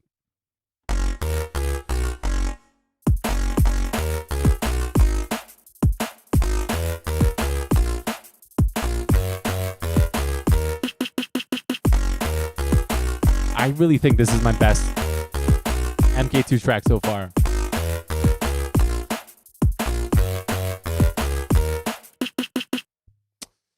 Yeah. That's like the cleanest sound I can get so far. And it's a cool sound, but yeah, I'm nowhere close to growls yet, I think. I'm sure I can figure it out, but I do want to be original as well. And I was literally just talking about how people should share like info about concepts more than give like presets. But yeah. Oh right, we were also talking about, dude, I keep like distracting myself with different things. It is so crazy. Also, but yeah, point is, Rage, like, teach me, please teach me. I don't care. I'm still bad. I'm still very bad. I'm nowhere close to where you are. Like your drum and bass thing is better than my SY drum and bass thing. So I'm not close yet. Yeah. Anyways, we were talking about second devices, right? Throbber is the only filter that I use with the LFO to, yeah, thanks Rage. That would help me a lot. And it's absolutely shit. Yeah, I don't like. Let me show you the SY one because I can't really talk about the Helix one. I barely know anything about it. But the good thing about the SY, this powerful thing, is this, the sequencer.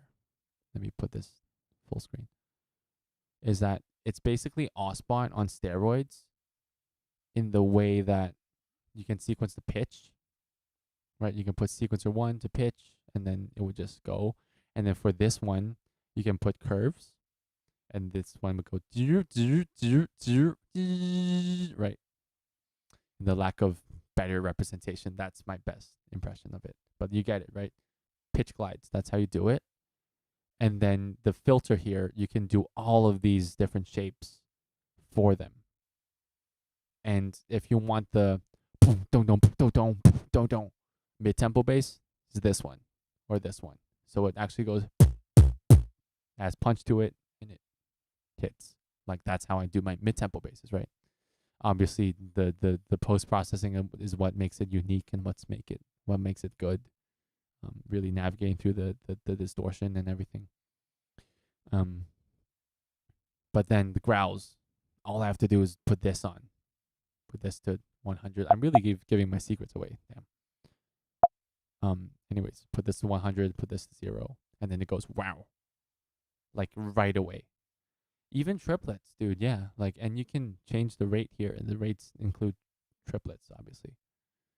And the way I use the most out of the SY is also like, because there are 3 instruments, I would use the level sequencer, like the slicer or like the tremolo on the Mark II, and I would sequence levels so that they would come out at different times. So I would basically have 3 different bass lines that come out at different times of, like GTA, for example. That's probably my most well-known track, right? I have one that's down, right? The first note. I have one instrument that's do do do do do do do do, that bass. And then I have one that's the wow wow. So it will go do do do do do do do do wow wow wow wow do do. And it will be changing between different sequencers. Wait, no, that made no sense. The sequencer would dictate when the sounds come out, and it becomes a whole full sequence, if that made sense. And you can't do that with the HX, because there's no sequencer. But you get better sounds. My like SY sounds just objectively don't sound as good, I think. Now it's getting better because I know what effects sound good and what doesn't. I mean, that's a big part of looping anyways. Knowing what sounds good and what doesn't. That's like half of the game, I feel. But yeah. Anyways, that's my little SY talk. If you have the SY, I really suggest lessons, because you'll really be pretty lost without lessons, because I was very lost without lessons. And I owe my success a lot to Rushy and Christoph, honestly, because Christoph helped me a lot as well along the way. So, yeah, what was I gonna do, dude? I started with like fake genres, and then I went all the way to talking about SY. That's crazy. What was I doing? Yeah, though, like we can watch some videos. Let's watch Harvey's UK wildcard. That was a nice one. That should do it. Please show up. That did not make it show up. Oh wait, no, it did. Yo, this is Harvey from the UK, and this is my wildcard for the UK Beatbox Championships 2024 happening in Bristol. This is my new track, Reason. Hope you enjoy.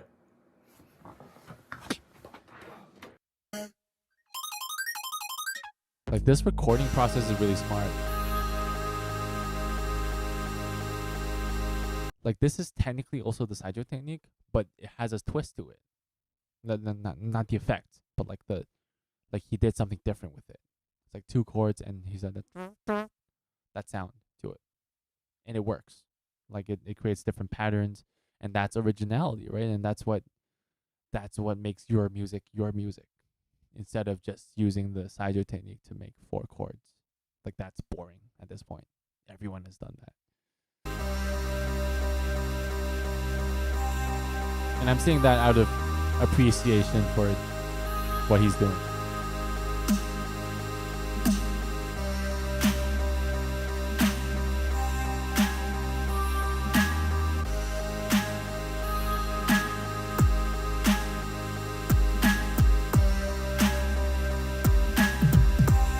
Woohoo.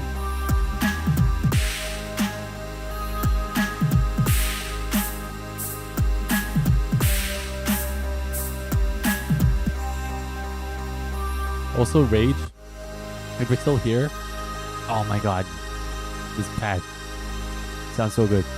Sounds so good. But anyways, yeah, Rage, like I get why Harvey presses the buttons one at a time now, because it's so easy to fuck it up if you're here. But yeah,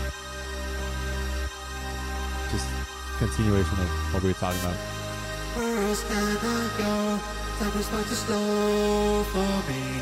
Ain't one reason why. Yeah, the toms. I think right now they're not overused enough that it's yeah.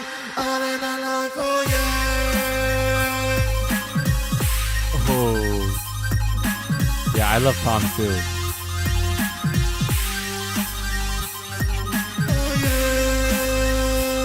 In producers, I'm definitely using Tom.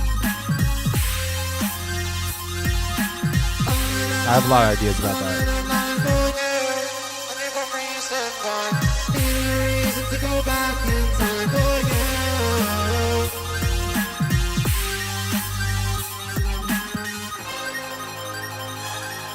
Oh.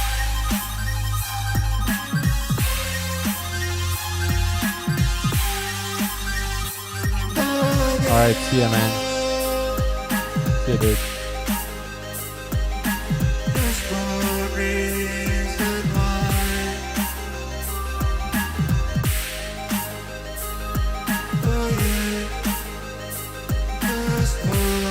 Like, this is actually really original in many good ways.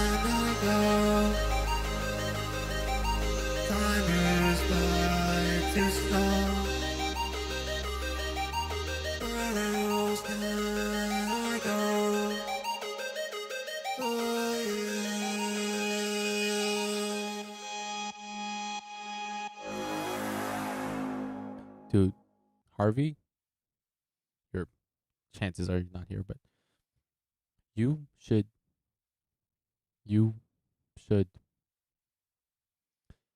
release this. I like this a lot. I don't think I've said this to you enough. But also shout out to Mal. Great video editor. Just really good at that type of stuff. Josho, the GOAT for thumbnails. Crazy stuff. Anyways, the next one we're gonna watch. Hello. How are you doing? Dupo. But yeah, next one. Someone told me to watch his wildcard. It's his first wildcard. Let me search it up. And give some advice about mixing. So yeah. Arthur, here it is. I mean, I'm happy to do stuff like this because I feel like it helps like everyone improve, you know, everyone that watches this. Yeah. This one. Hello, my name is Untide. I am from France. And this Untide, is I my totally Loop Station missed that. record for the FVB Yeah. 24 competition. Let's go.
push me down, down, down, down, down. Ah!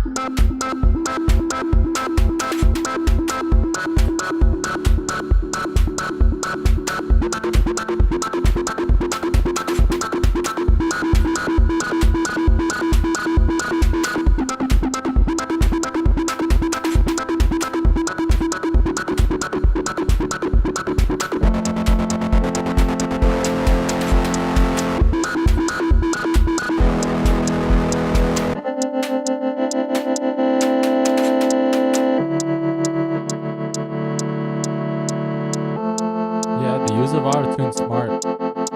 I agree.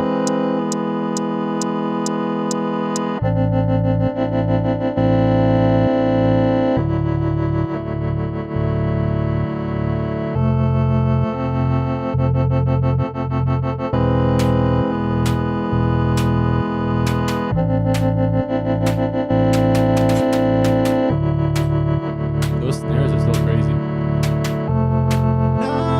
I would totally be off beat Run away from you. if I did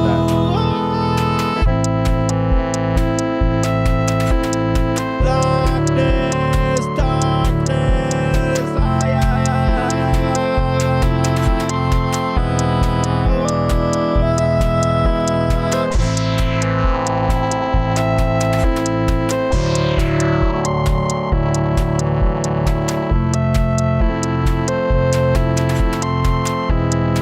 I got away from you.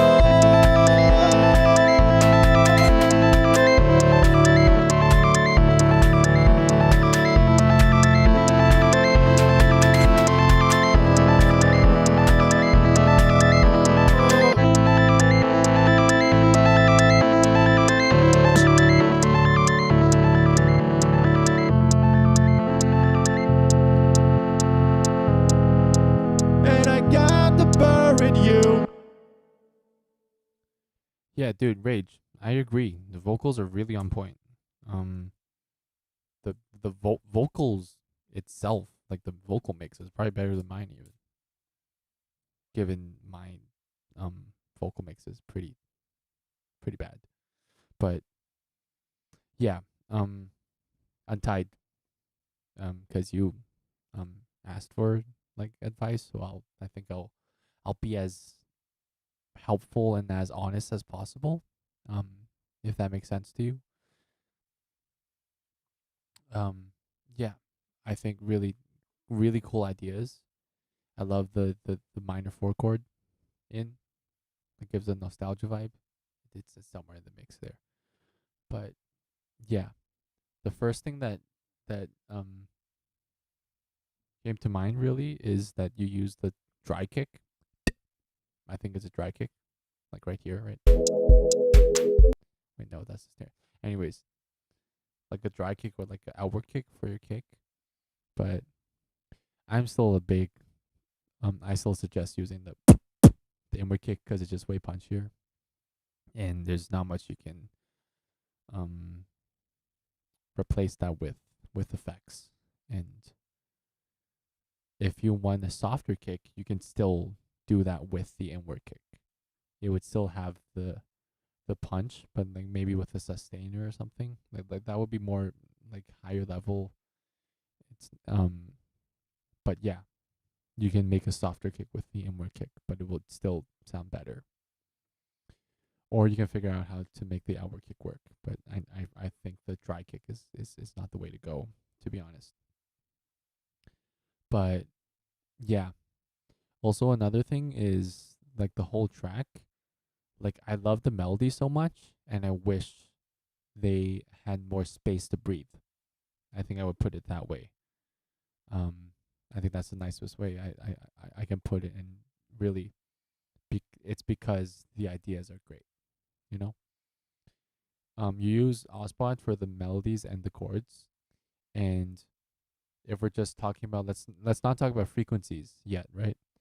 If we talk about stereo width, because one way to have your because mixing's I said this like 1,000 times in my Beatbox NRW stream, but it's important, so I'll say it again, right? So Mixing, I think, is all about like it's like a like putting a puzzle together, and knowing that you have the space between like 20 hertz to like 20K ish, or like 16K to work with, and to fill it all, and knowing where is what is where.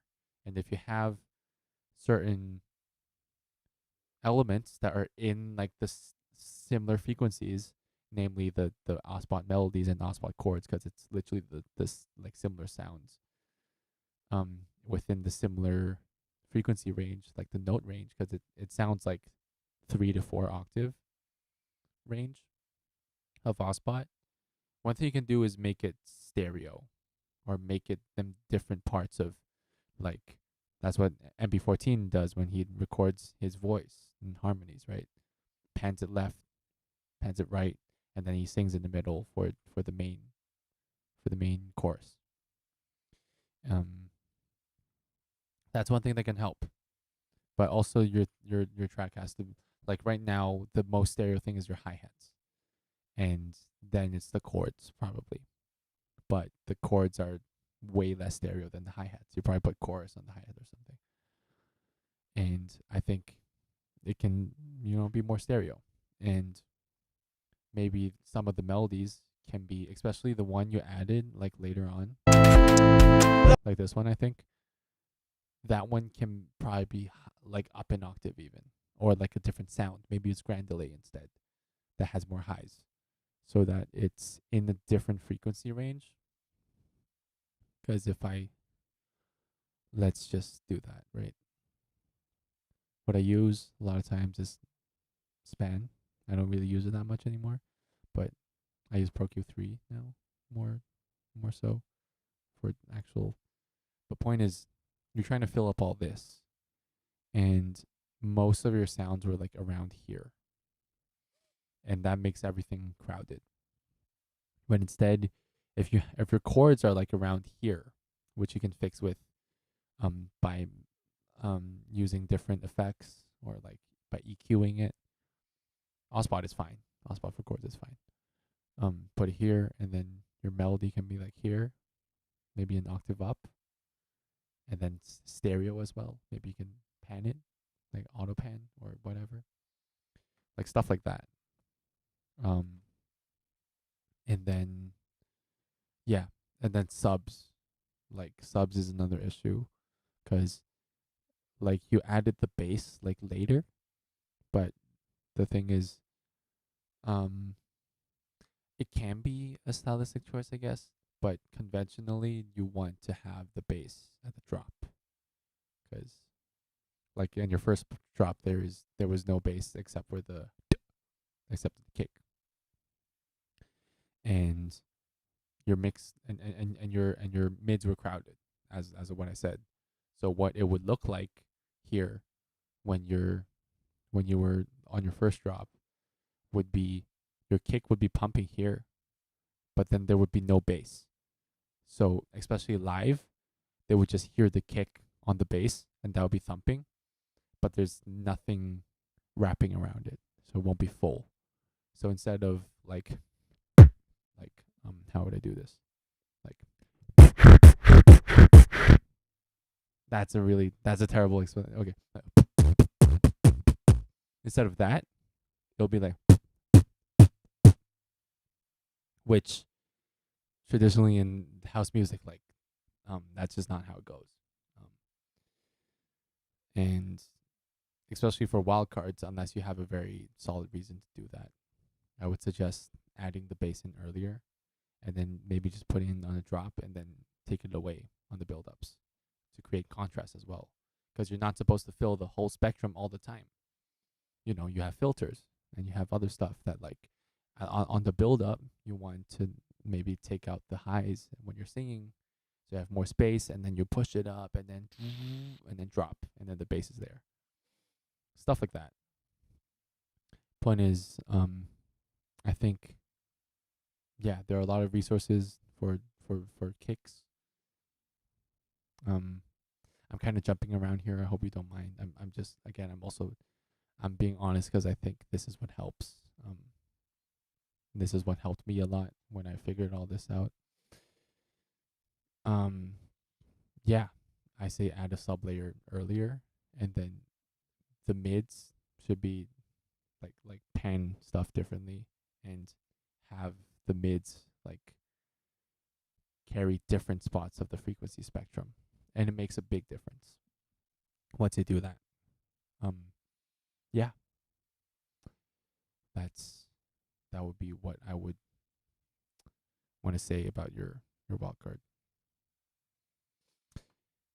What else should we watch? Actually, no. Let's go back to the fake genres. Let's at least finish one. Where's my mouse? It's here. Yeah, let's at least finish this one, or at least half finish this one, because this is kind of nice, I think.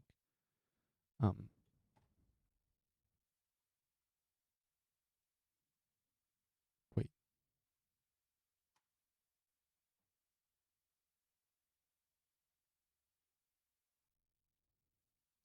Why is there no sound?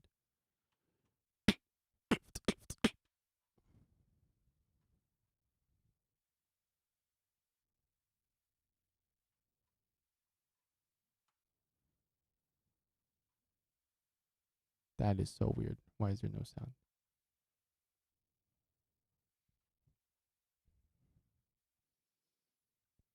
I mean, stuff should be coming in, but it's not. Wow.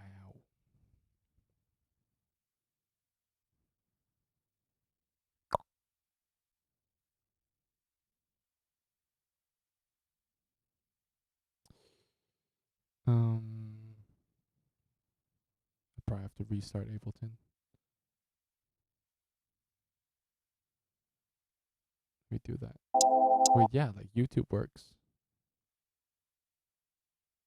Yo, Feetin. Didn't expect you to be back so soon. It's really nice to see you back. Yeah. Also, for those of you that weren't here at the start of my stream, I will be putting out a new video tomorrow. Namely, it's the trap thing. If you know, you know. It's the trap thing, or I call it the horse base thing. It's what I used in China Champs against LFO. That's pretty much what won me the battle. And they used it against Taco, and that's pretty much what won me the battle. So, kind of. There's also pieces, but that's not as good of a track. So yeah, there's that. Wait, is Ableton working now? It's not working. God. I don't know if you guys hear sound. It'd be cool if you can tell me if Ableton actually has sound for you guys, because I'm not hearing anything from this. Let me see the other stuff. It's fine. Anyways, let's just keep watching videos then. I can do the fake genres thing later. Yeah.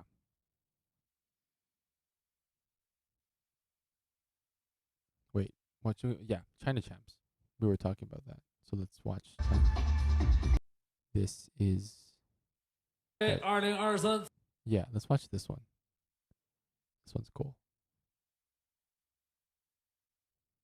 Wait, what are you trying to say, Ethan? I soloed one track? Oh, I soloed one track? I'm such a dumbass. Oh my god. Thank you for pointing that out. Dude, I'm so stupid. What? Okay. Sound, yeah. Oh my god. Thank you for pointing that out. I feel stupid now, but we're all good. Yeah, I'll try to finish like a little more. And then we'll watch the China Champs thing.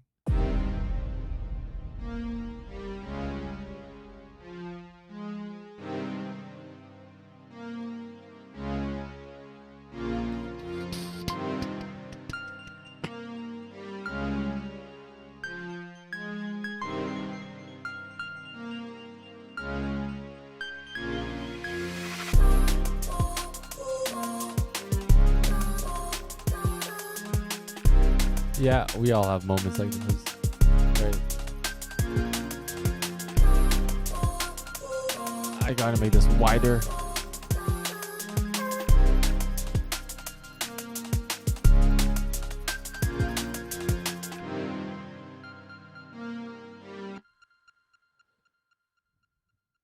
Let me just copy this.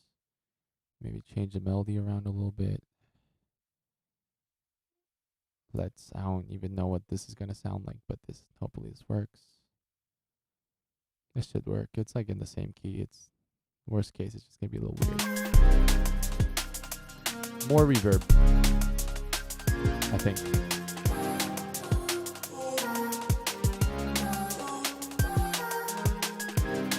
Nah.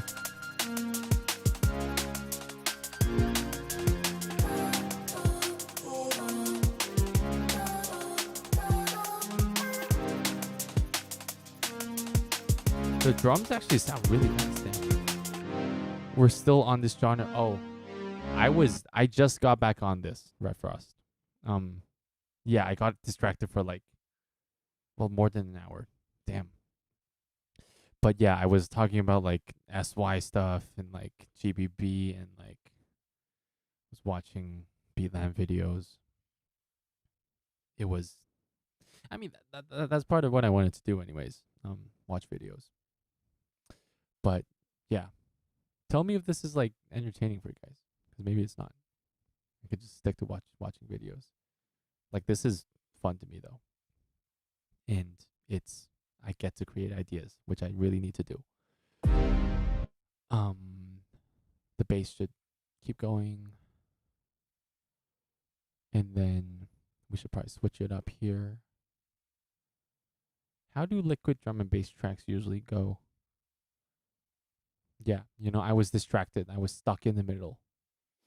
Stuck in the middle. What was gonna? Yeah, I was gonna do this.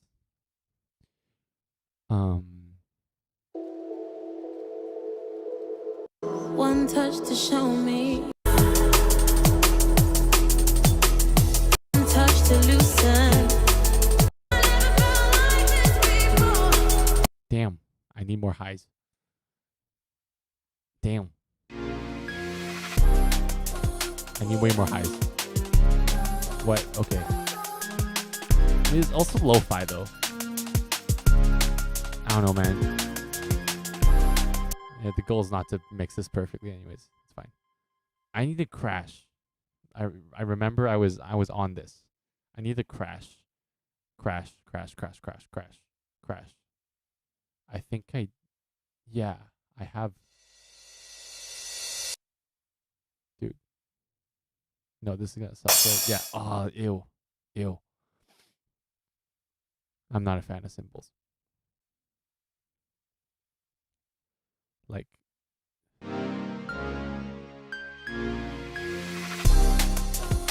Oh, that's good. More bass. Need more bass.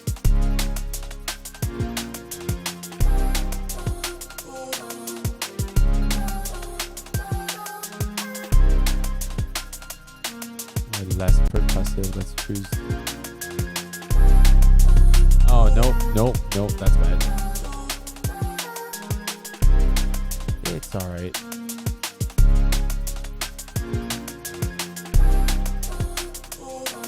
Maybe put this here now. Ew. Wait, one note's wrong. I have to fix it. Dude. Yeah. Don't know which notes off key.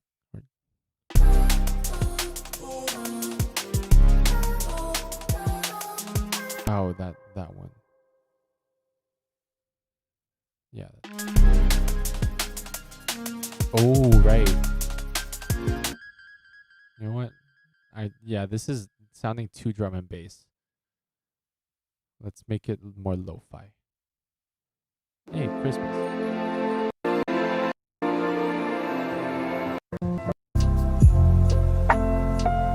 Oh.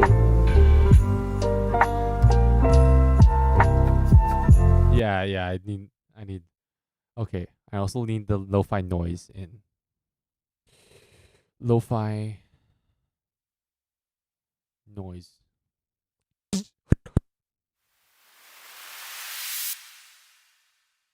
Yeah, this I can use. Yeah, yeah. This is the shit. And then I add pianos, and then I make the second drop. Then I'm done. I might be putting too much effort into this. Like, I have a lot of genres to make if I'm actually trying to make all of it. Should I put it at the drop? Let's see how it would be if I put it at drop. Yeah, detuned piano and vinyl noise. Yeah. Let's pull up a detuned piano. What should I use?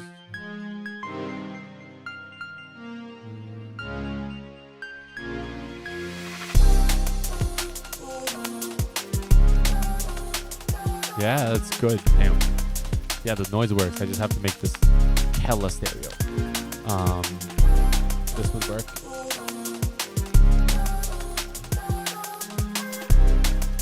I'm on the right thing, right? Yeah. Yep, there we go. Oh, the notes are weird.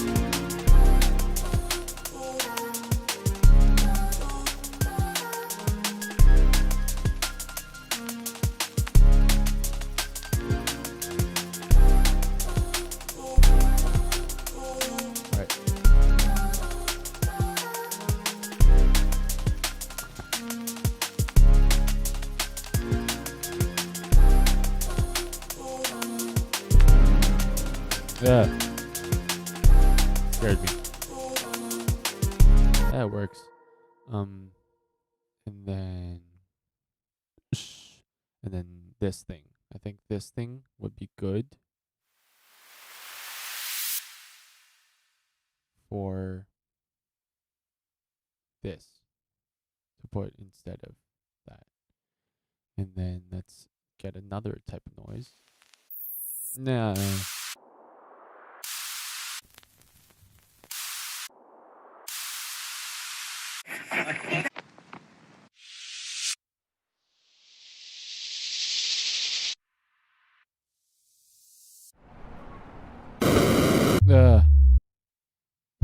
Nope. Maybe this one? Chords would continue, and then we need some piano. And then maybe a different melody. You know what? Should I give in? No, I shouldn't give in. I should not give in. I have the sounds. I need to make the ideas. Start. That's that. Wow. What was that?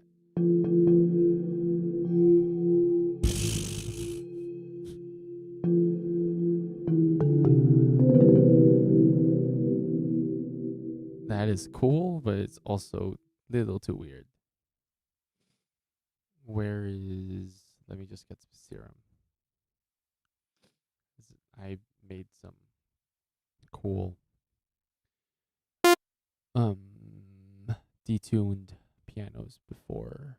Keys, detuned keys.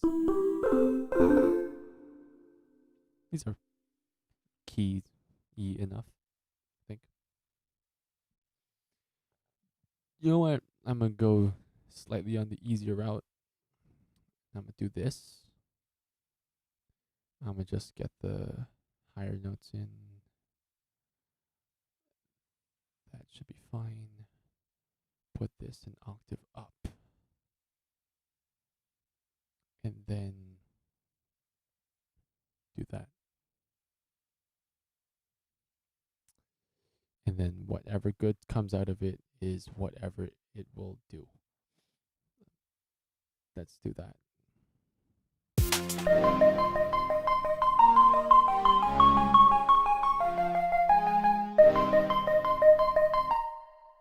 I want straight. I want swing.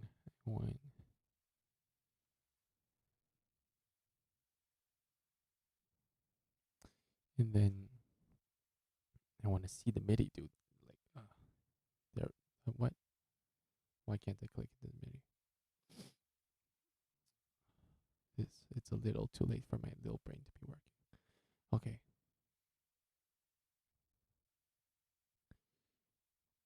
I'm gonna do this. Maybe this is like too much of like grunt work to be doing on stream. Maybe. D. Let's put F in there.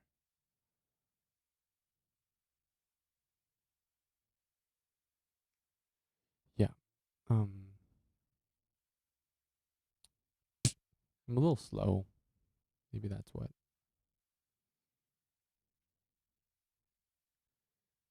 Copy, paste. This should work.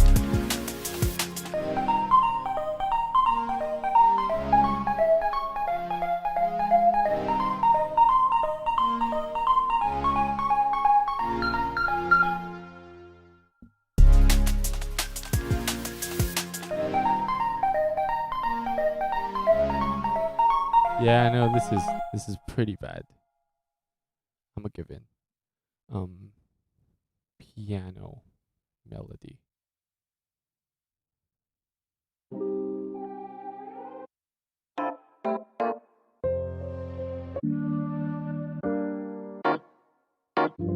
No, these don't work. How about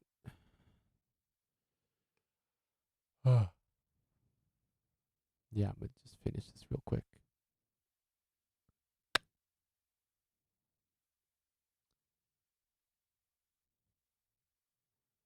Whatever. I'll just do this.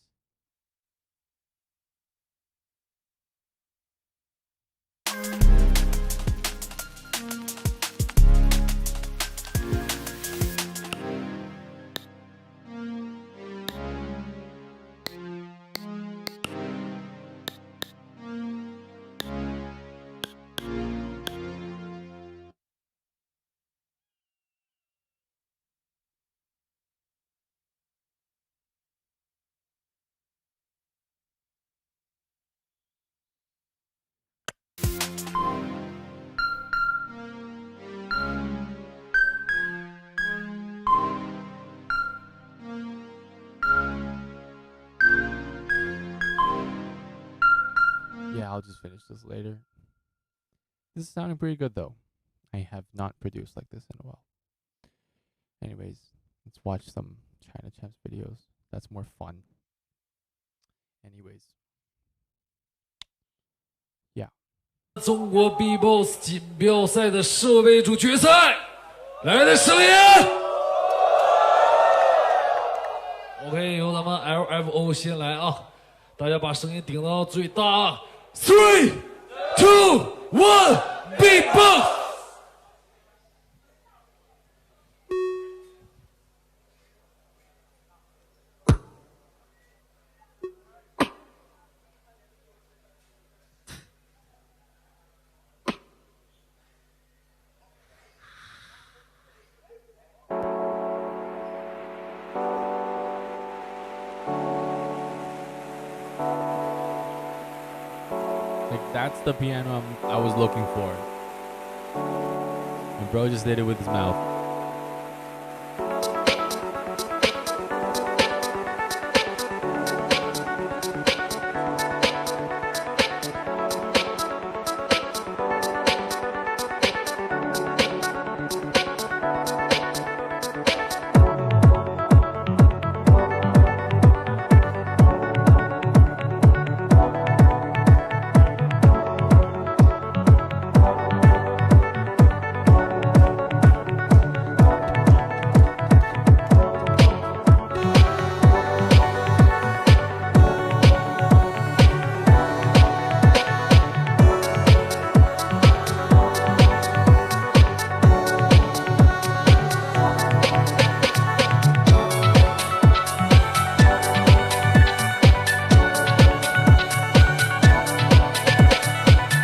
This track was really nice.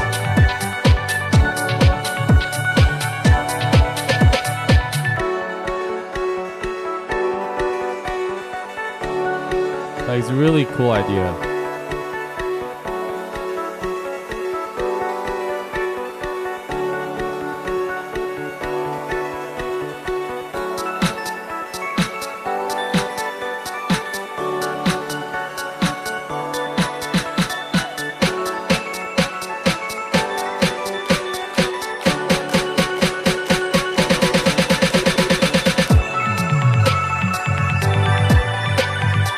That bass line, dude.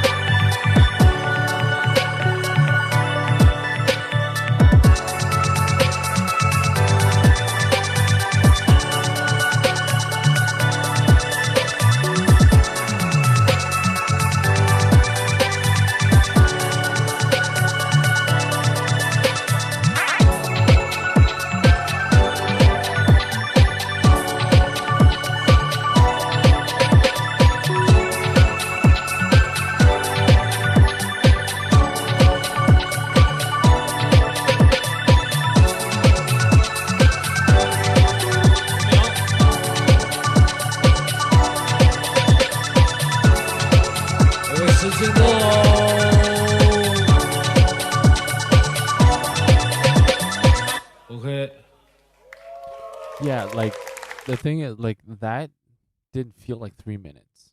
That felt like 2 minutes to me. Like I'm not saying the clock is wrong. The clock is like really like most likely right. It's just like I'm saying like LFO's really, dude, he's really good at making like pleasant stuff, you know? Even his like techno and like psytrance stuff. I can listen to that for like hours and like not be tired of it. It's just like small changes and then like really nice textures. Yeah, nothing that's harsh. Like my stuff can be harsh sometimes because I want to push it a little much, but his stuff is just really clean. This is like he told me though, like he didn't really have, he didn't prepare enough, so that's why he had this round instead of like a battle round. But yeah, the recording section took too long. Well, technically the recording section was just wait, he didn't use PF. That was the recording session. I think he did something with the Helix, but it's mainly the arrangement. Like he could have went crazy with the MIDI, and it could change every bar if he wanted to. But like he just didn't do that because he probably didn't have enough time to prepare or something. Or like he if you were thinking like more battle sense, he wouldn't have pulled that out. Is what he told me as well. But yeah, definitely. Like it took a lot of time, and I think for this genre, it works. It's just this genre doesn't work for battles, and it's really nice, and I liked it a lot. Even on stage, I liked it a lot. But in my heart, I knew like, because I knew my rounds too. Like I know I don't even have to perform as well to outclass him in terms of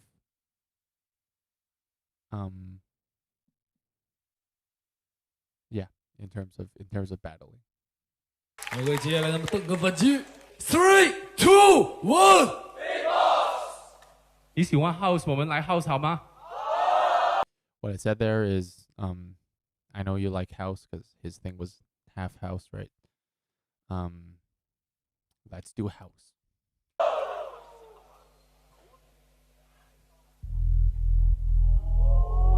That is a lot of sub bass. That's a terrible snare. Way too much low mids, especially for a clap. Toms.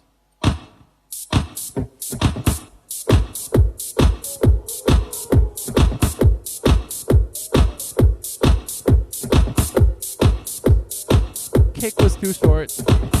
Way too much highs. I can shit on myself all I want.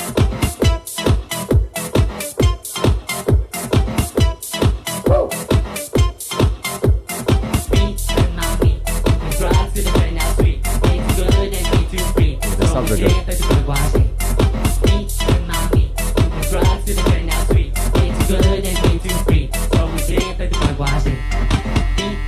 The grand delay note is wrong, by the way.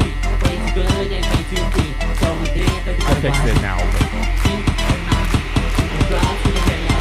But it's too big.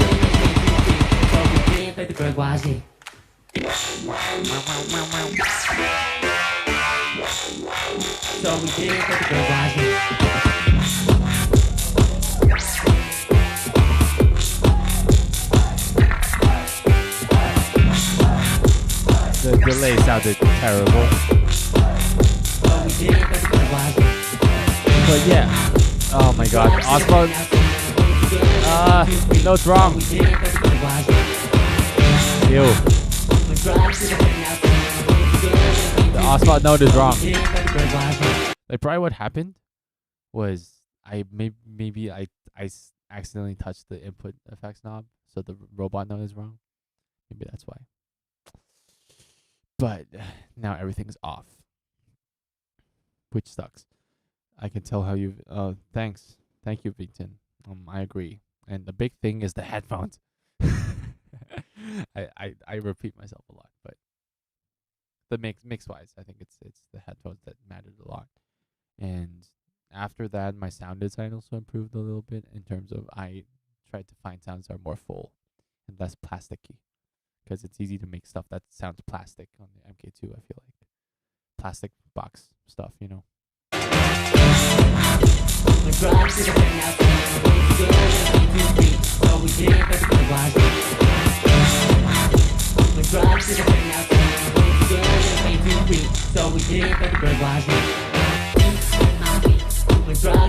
Okay, finally, the Osmo is done.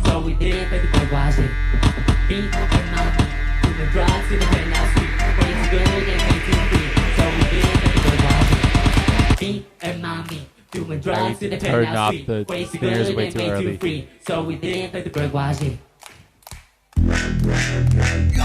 That sounded good though.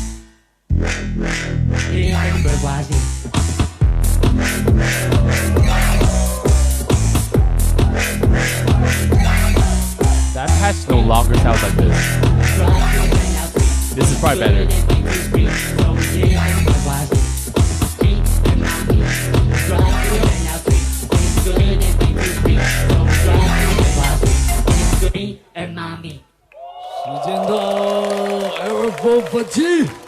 Yeah. 3, 2, 1. I'm glad you like it, G-Sag, but I messed up so much, dude.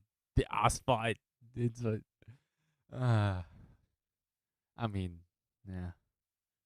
I've also I made this 5 days before China Champs, by the way. It was my newest round, and I mean all of my rounds were fairly new, like the trap thing, which video is coming out tomorrow. My second round, you'll see. I'm calling it Green Turds. That's what I'm calling it now. I think it's a cool name. I don't care. It's a cool name. Yeah, like that, like the trap thing. This base house thing, the mid tempo round. They're all like fairly new. The mid tempo round's like the oldest, but it's still like a month old or something. Like I had the idea on my loop. I made the build up like 1 week before China Champs probably. So, not gonna lie, this is more like techno than house. Sure. Yeah.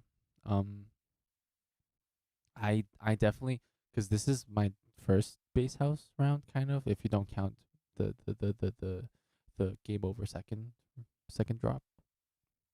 It's like, yeah, I think I'm way better now at making bass house. I mean,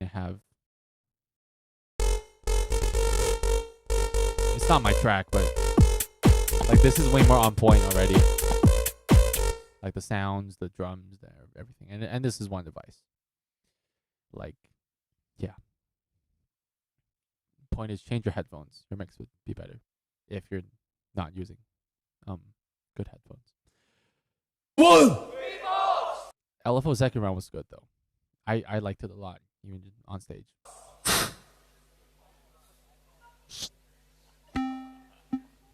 This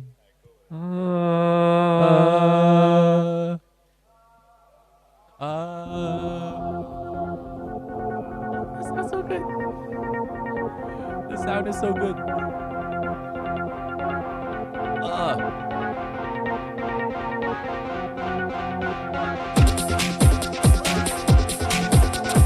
Yeah, I should make something like this. Maybe one device even. So good.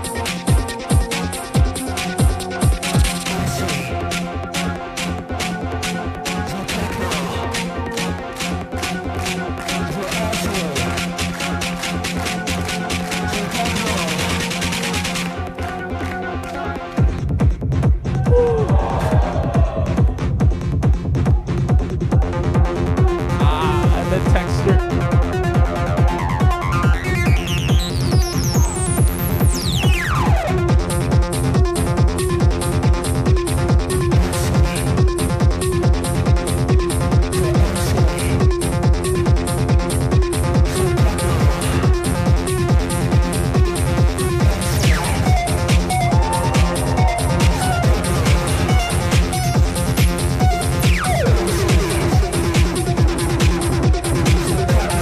That sounds exactly like 303. Gets me every time.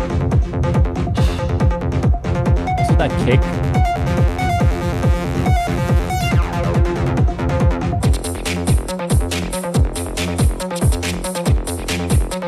That kick is perfect. It sounded perfect live too. Exactly, it sounds exactly like the 303. It is acid. Still on point.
Dude, oh, it's also like 3 minutes. That's so short. So short. Dude, he's so good. How is he so good? I'm like, I'm out of words, dude. He does like live sets too. I mean, I've said this 1,000 times, but like he does shows consistently. Dude, I miss his stuff, dude. I miss hearing him live, and I would, you know, I would kill to be in the crowd in that moment. But we were battling, so I was on stage. Just his stuff is just really pleasant, and like I don't listen to techno, honestly. I don't put it in my playlists necessarily, but this I would listen to for hours. I've said that so many times. It's like his stuff is like near perfect, except for maybe like some stylistic choices that you can agree or disagree with. But the artistic like precision this is at is beyond me. This is, yeah. It's a shame that he went overtime both times. Yeah, like that's the thing. Like 3-minute rounds, it's kind of tough. Like he was still in the middle of like backing down, like putting the energy like making the energy go down, like after during the drop when there were like 5 seconds left. So you didn't really have time for a proper, ending. That's also about preparation, obviously, but yeah, this as a battle track is really good, and it's definitely better than my first round with the Ozbot. No, it's like that. Yeah, 3-minute rounds are very brutal for me too. I had to cut a lot of stuff, and even like if you look at GTA, like San Andreas, right? Like it's really tight packed. Like everything is just I rap for a fairly long time, and then drop until until the closest point where I can actually stop the drop and it doesn't feel rushed, and then it's the next thing. And it's the same thing with like my drum and bass round, kind of, even though I wasn't preparing for 3 minutes. Like just formats like these like encourage more drops, or at least like that's how people naturally do it a lot of times. Yeah, especially like more melodic stuff and more like repetitive stuff like techno. You're supposed to repeat it, and you're supposed to have a longer build up so that the drop hits. And you're also supposed to let your atmosphere sounds and all the stuff and your 303 basses shine. And through variations, right? Within the drop and within the build up. Doing that within 3 minutes is just tough. Yeah. And then it's my second round. Woohoo. Okay. I messed up so much the second round as well. I'll explain it. A lot of people, especially in the crowd that talked to me, like they didn't actually know I fucked up at all. But Brez knew. Like, yeah. 8, 3, 2, 1, beatbox. I don't need a computer to make good beats. Whoa. Oh my god. No, you said that. By the way, another shameless plug. I'm putting this on YouTube tomorrow.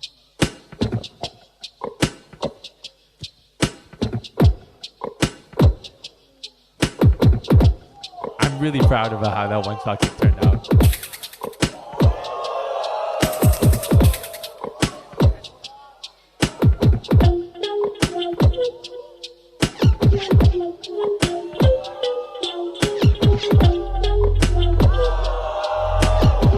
Like these were the dance moves I was talking about. Like because I stand up when I'm like looping, like practicing as well, I think about this type of stuff and I do it just naturally. So I actually know what to do on stage. And I think it's really important, and I think performance played a big part into why I won. Also, this piece of paper, it's lyrics. I wrote the lyrics like, I don't know, like not long before the competition. And I needed that piece of paper there, and I didn't really get to read it. So you'll see how the lyrics are a little wonky.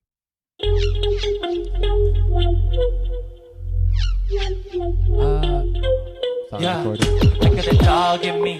Fuck around and make a scene. I'm a pro at beating these dudes, mercenary job and clean. Every day it's been fast. Think of my kids, touch grass. Hit that spin, hit that spin, hit that spin. Win in the splash, yeah. Face so mean with the wrist watch, that's so nice with the wrist watch. I don't know, been there with nice so nice and with the wrist watch. Like, whoa, look at me hitting these moves. Look at me next, you got no clue. Whoa, look at me hitting these moves, yeah. There's supposed to be a little more lyrics.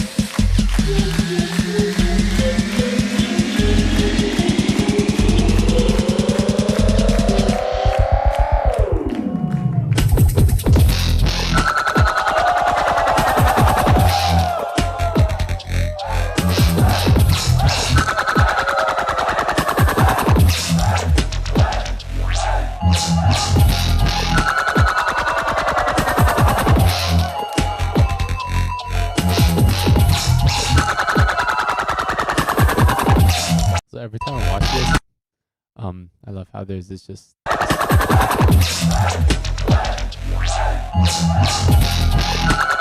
how there's just this auntie just chilling here, and like this guy's just going crazy. Like the energy is just wild. I love it. This is my point. It's like the way people react to the music is so different than what I'm used to.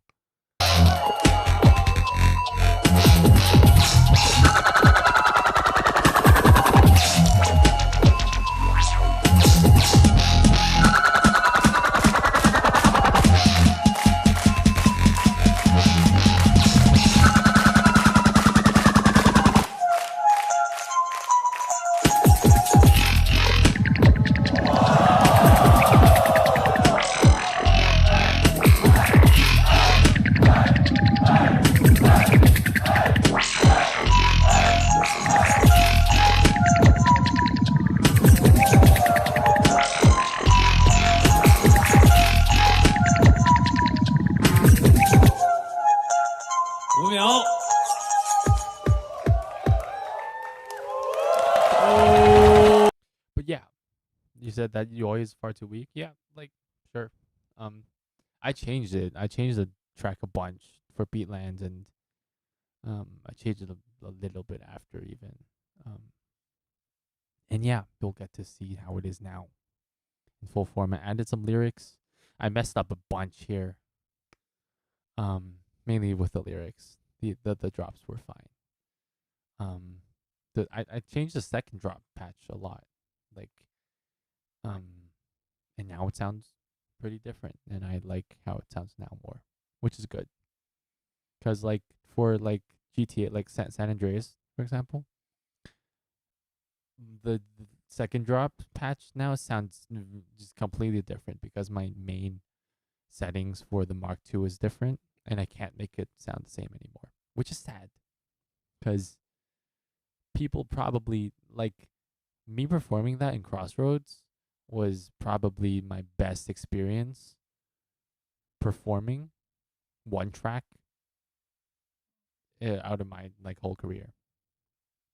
Even better than this, in performing this track, because it was like more of a intimate like venue, and then people, because I was doing melodic stuff back then, so it was like surprising, like, oh wow, like I didn't like, people didn't know I can do that, and I dropped that, and people went crazy. It was also like a little earlier, back when people weren't doing as heavy stuff as often. But yeah, I'm glad how China Champs turned out. This was good, and honestly, I say it was a close battle still. Like, even given like LFO's first round was not really a battle round. Like, I messed up a bunch first round, so you can argue that he won first round. I would honestly give him the first round, like, especially looking back. I didn't know the Osbot was off pitch when I was on stage back then. But yeah, second round, it's like my second round worked really well on stage, and I think that's what made the difference. Yeah, that's the video. And then 接救生。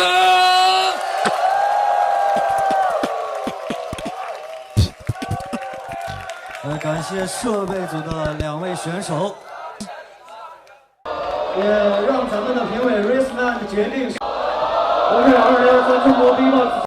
Also, like, I forgot who, but someone told me that Rhythmine was gonna fake like one side, like the side, like whoever didn't win, and then do the other hand. Someone told me that. I forgot who, but that's why I didn't really react when he put up my hand, because I thought like, oh, like, is he gonna do that? He ended up not doing that, which I'm grateful for. But yeah, that's why I was like, as much as I didn't react because I was shocked, that was also part of it. 3, 2, 1. Like, I was waiting for a second. Like, is this real?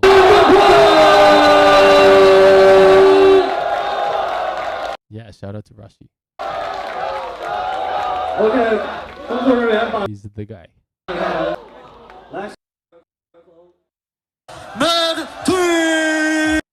Yeah. Anyways, that was the China Champs stuff. Oh, also, yeah, let's watch my elim and then let's call that a day. Or we can. So Rashi used Lunatic and LFO used his GBB wildcard as well. Actually, no. Let's check out this one.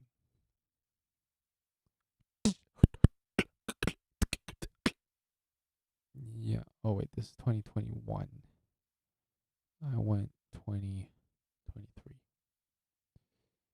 No. These are wild cards. That is.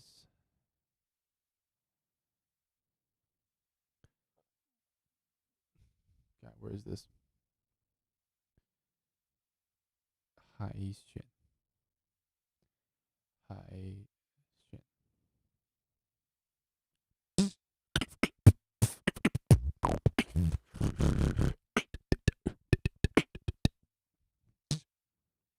It's common that they bait the winner. Yeah. That's why I was like, I don't know. Did I win? Where is it, dude? Okay, it has to be here somewhere. It's not on the official video. The official channel. That's why I actually have to search for it.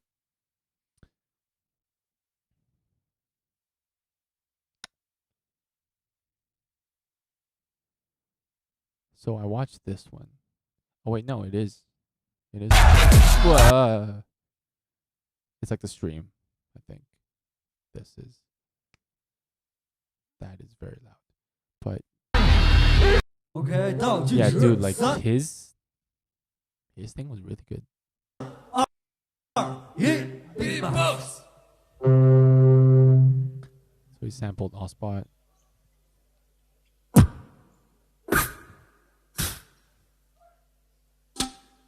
Ding.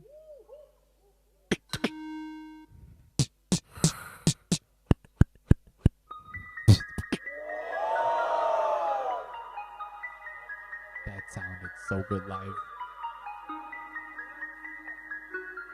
I mean, I was backstage for most of it, but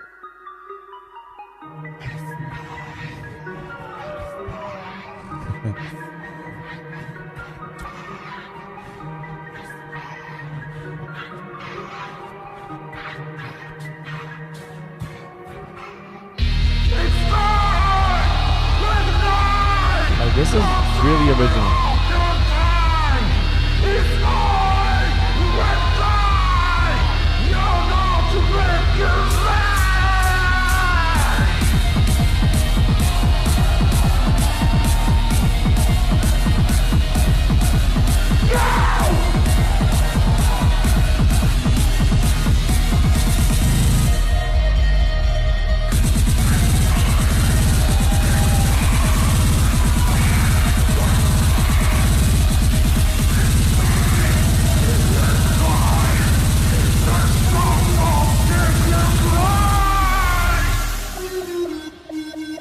Yeah, it's discipline.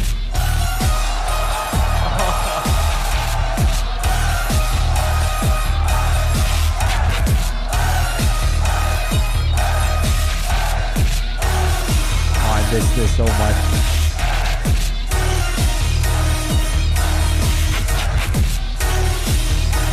Yeah, it's a VIP.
Dude, Okay. pointed. It's like perfect for. It's like, dude, if it was, if like they did like 3-minute 30 or like more like 3-minute 40 rounds, this would be a perfect battle round. The reason I used Game Over for my elim is also because it's too long. That's the main reason, honestly. Oh yeah, Let's watch Morgan's as well. I feel like people might not know it. He got 5th, I think.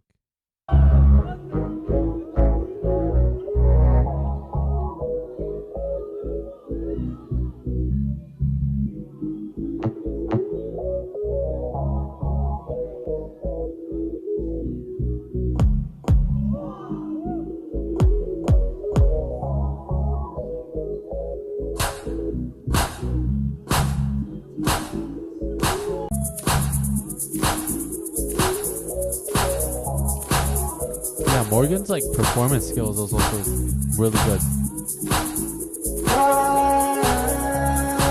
I think he does like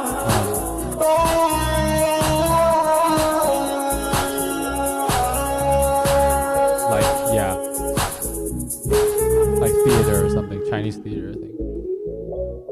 Talking to myself and I am focused. Yeah, I'm broken. The door is closing. Wanna be a part of something more than this. I lost control of it. I lost control. We are young. We have no time for the sun. We are golden. We are young. We are golden. Sun. We are golden.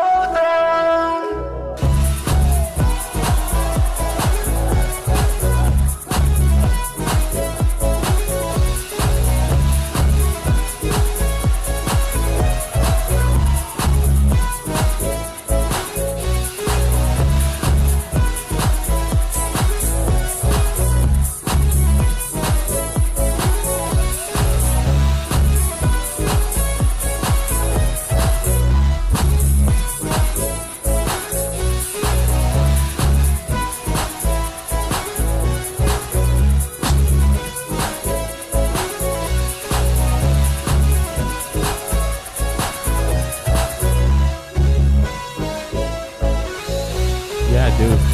Vibes are crazy.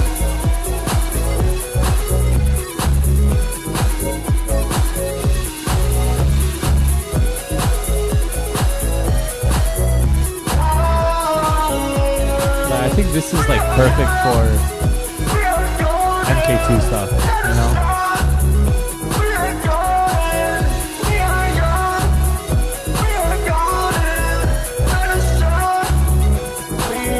Like for like a MK2 live set, I would do something like that.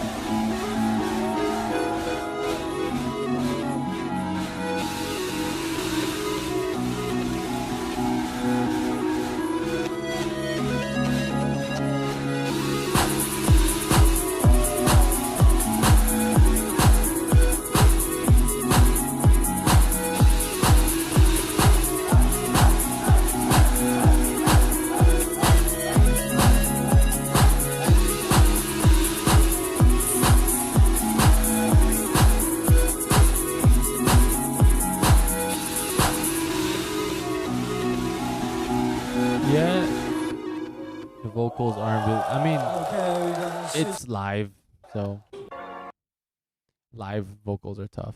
So anyways, then we have LFO. Oh, wait. He was using these head. Oh, interesting.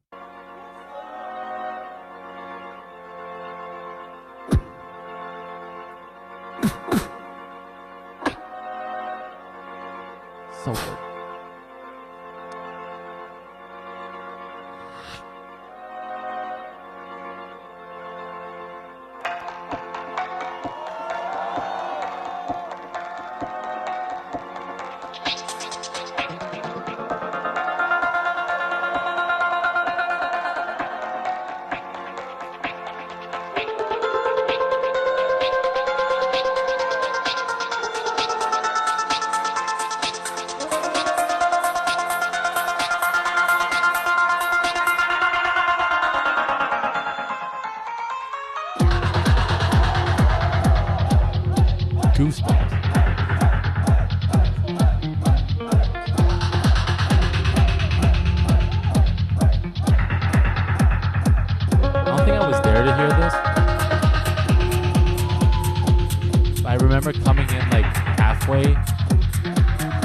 thinking to myself, that kick sounds good.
Okay. Yeah, dude. Sound quality wise, you can't. It's pretty hard to beat. It's pretty hard to beat. Let's be honest. Like, yeah.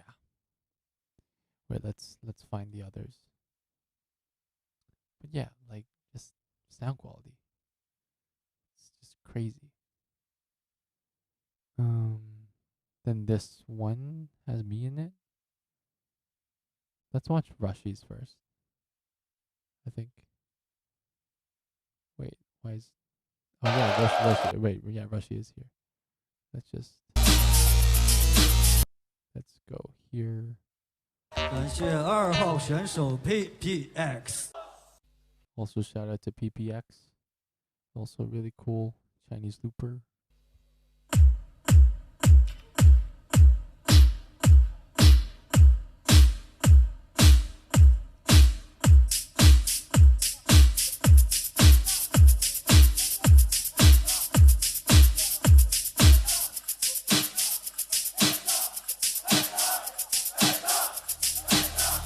Also funny because Rhythmine was judging this.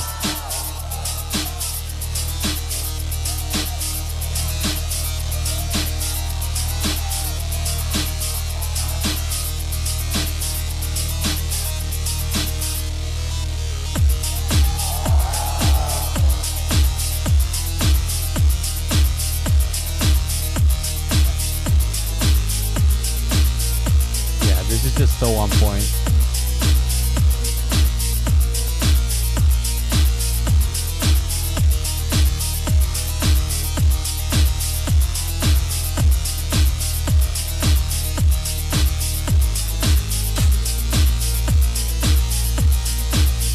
I also think this track really serves better as a 4-minute track than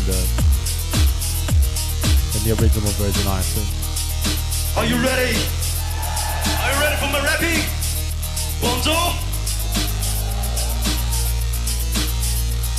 Hands up. Shout out to me for writing lyrics. Yeah, you don't have to psycho, confident to bleed. I dream of when I breathe, die better for the heat. Yeah, after now, damn, you see me in the wall. Coming harder for the CNBC, and now you know me as a fucking psycho. Lyrics is so hard, like psycho. I got the cynics bring the roll of skills, so gimmicks. Are you ready? I'm sorry. Let's get ready. I shouldn't.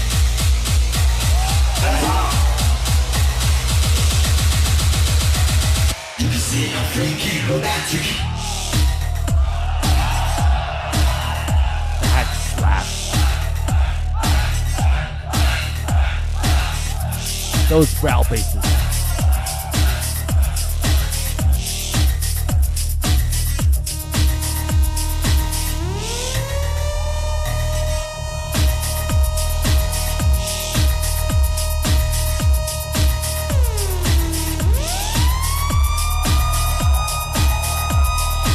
Yeah, that type of siren works live.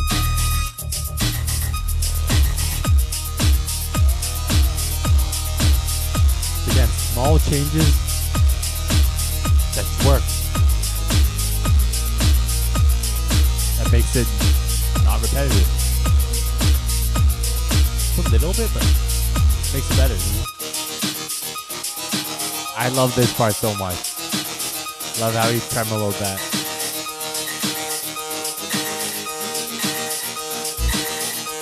Yeah, I miss that guy.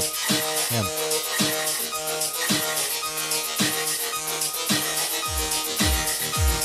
Textures.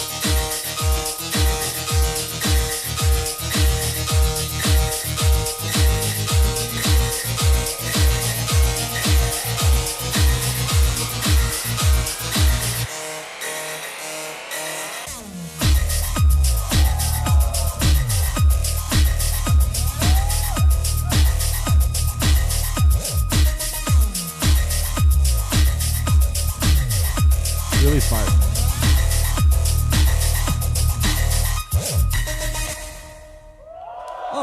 Like that's what I was talking about earlier in the stream about like the difference between the devices.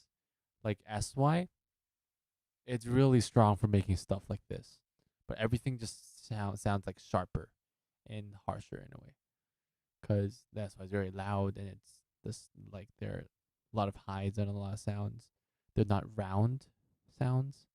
They're like a lot of the effects that you put on it, even the EQ makes your sounds have edges kind of, which can serve really well, for example, for growl basses. Yeah, and learning how to manipulate that is what makes it good, obviously, but still like the inherent features of the device makes it different compared to like we were just listening to LFO stuff. It's a different style and both work in their different ways. And that's why, you know, like I don't like doing techno on the SY would probably just not sound as good. I've never tried extensively, but you know, the SY has really proven that it's good at this type of stuff, but not so much about pads, about like cool melody textures and stuff like that. Yeah. Anyways, and then the next one, SY seems nice for more dynamic tracks. Yeah. To some extent, yeah. Or like I think I get what you mean, but if we're actually talking about dynamics, about what it like its technical definition, SY is better for tracks that have less dynamic range, in my opinion, because it's like tight, hardcore EDM. I know this is not the best way to explain it, but like tight EDM, like drum and bass, mid tempo, less so mid tempo, but like you know what I'm saying. Like these growl basses, they need to be very tight, and you don't want a lot of dynamic range in it. But I think I know what you're saying here. When you say dynamic tracks, yeah, more variation, yeah, like more like big variation and big like energy changes within the drops, because everything is not as round, it's better if you just punch through. And my roommate used to say, like, he listened to my stuff, like that was during Beatlands and stuff, like my battle versus Matei, and he just said I'm kind of like, I forgot which player, but like I think Patrick Beverly, like the NBA player, he compared me to that, as in, I don't remember if he actually said Patrick Beverly, but what he said was, I don't win battles by being better than people. I win battles by punching harder. And to some degree, that's true. Like, especially China Champs, my stuff was not as polished as any three people, like the other three in the top 4 at least. But I have really cool ideas that made the drops punch. And that's how I justify me winning, at least. Or that's how I think about it. And like performance. Honestly, it like the battles could have gone to anyone. Like Elfo versus Rashid, that was really close. Even me versus LYOPN, really close. Could have gone either way. Oh shit! And then there's me. Like that kick is just not as good as them. You know what I'm saying? Like it's just rougher. It's not as like tight, not as compressed. There's like awful lot of low mids. I just don't like, now my kicks are better, I think. I hope people agree. But back then, also I feel like the mic change helped a bit. But that's like higher level, I guess. What's up, Lunky?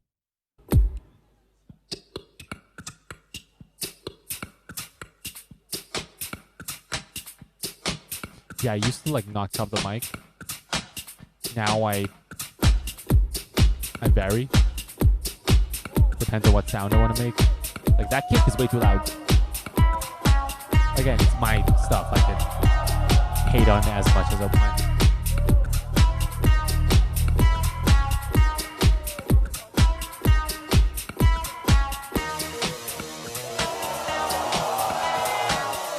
Like I'm proud of my ideas. Like you see, my ideas are making people like react.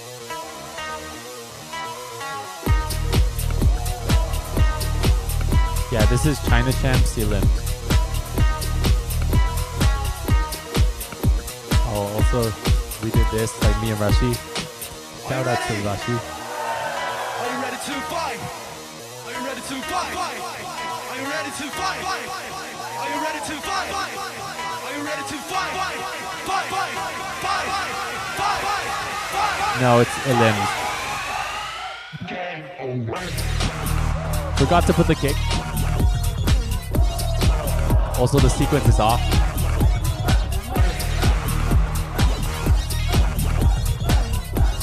If you listen to the original, you'll know. I'll release the VIP like this house version as well. I think this is better than the original, honestly. But first, I'm gonna release the trap thing. Green turd. Also messed up here because the sequence off. And it's obvious. Hit the track, spitting fast, super staying flow. Yeah, you sing so good, rap so good, live so good. No, got your bitch in my text, I don't dress to impress. Battle for the heat, put you to the test, to the spin, uppercut. Every day I level up, sucker punch, shoot 'em up, spitting flames, I erupt, playing expert mode. He's never hit mile, dream latest style. So I'm the boss, you think the ground. Whipping your system, beat you down. I'm the boss, you think the ground. I'm not supposed to repeat these lyrics, I'm the boss, you think the ground. but I did. Whipping your system, beat you Doesn't down. matter. I'm the boss, you think the ground. Whipping your system, beat you down. I'm the boss, you think the ground. Yeah, no, Rushy was just next to me to do the Are You Ready to Fight thing.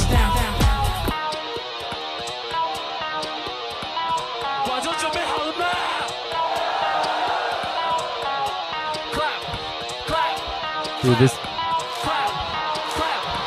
Yeah, it's house game over. Yeah, this build-up was not it. It was not it. Dude,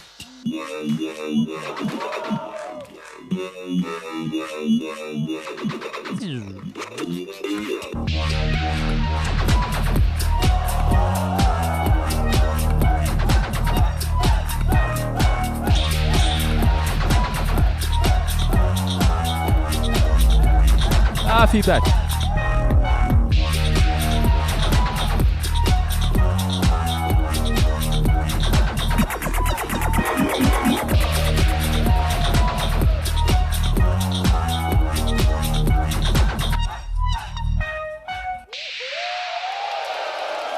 Like, I feel like I'm still proud of like Game Over as an idea. I keep messing it up, you know? I should, like, I think the house version is actually better. Again, I will release it. I have to like remix it and everything, like remake it kind of. It's gonna sound a little different because I mean now it's already different because I messed with the patches after China Champs, obviously. Not obviously, but like I did that, right? So, and Duncan, you got to learn the mid-tempo round versus Masashi again. Yeah. I might do that. I actually think it should be 2 tracks. Cuz you know how I do the tempo switch? How it starts with and then it changes into the like I think those should be 2 separate tracks. I just kind of glued 2 ideas together.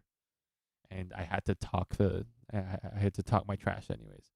So like it worked battle sense, but composition wise, I don't think that like not speed up, that slowdown was justified.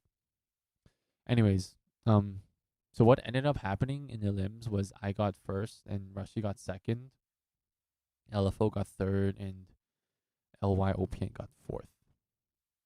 Which now looking back, I actually do not agree with. I think I should have ranked lower. I still think I'm in the top 4, but I think I should at least be third or fourth. Just like sound quality wise, at least.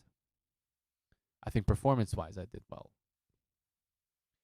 But yeah, I like Lux definitely involved too, and I feel like my performance, really carried me through here. Anyways, also you guys should tell me like which track of mine you guys think is the best, because I still have no idea, and I still honestly, for me right now, my favorite track of mine is probably the my last, like the last thing I did for my first round against Rusi for Beatlands, which I don't know if you guys know, but yeah, I think that's the one that sounds the best. At least I'll release that as well. I have so many songs to release, and some of them are just so old, and so like I just can't really do them anymore. But good thing is the patches are still always there, so I can always just record everything into my DAW and figure that out. That's probably what I'm gonna do. It's gonna take a while, but I'll figure it out. But yeah, anyways, today it's 27th for me now. I'll be releasing Prodigy, the drum and bass track, my Florida beatbox wildcard, on the 29th. So, whose Elim was best in my opinion? LFO or Rushy? I don't think it's fair to choose one. It's mainly because they use different devices. I think LFO's mix was probably better, or it was more. But yeah, again, devices. Like I know how the SY works, and it's like Rushy's mix is pretty much as good as it can be, to a certain extent. After that, it's arguably taste. It's arguably taste. Especially if you think about loopers on that level, like producer loopers, like the like GBB people, for example. Like, yeah, each of them have their own preferences about mix, and they all work. Like, you can say you don't prefer a certain thing, but it's no point because at that point, like, the mix is still good. Like, what are you talking about, right? So, yeah, but that was the China Champs Elims, and yeah, I think I'll sign off now. I'll try to stream once a week. This is fun for me to a certain extent. Not a lot of people are watching, but that's fine. I'm just doing my own thing. Yeah. What will I be doing? I'll be doing more of the fake genres thing. And also watching videos because that's what I enjoy. Definitely send me, like, if you're seeing this right now, send me requests for genres or stuff to watch. And stuff to watch, it can be like songs, or it can be anything really. Doesn't have to be beatbox stuff. Just music related. How about LY? I think LY was I think I would put the tiers as Rushy and LFO, and then LY and me.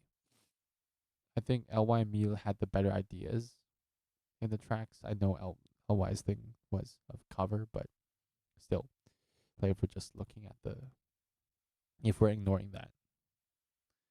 But then I think sound quality wise, it's undeniable that they're better. I think really less so for LY. Dude, his mix was also good. It was subbier, but it worked.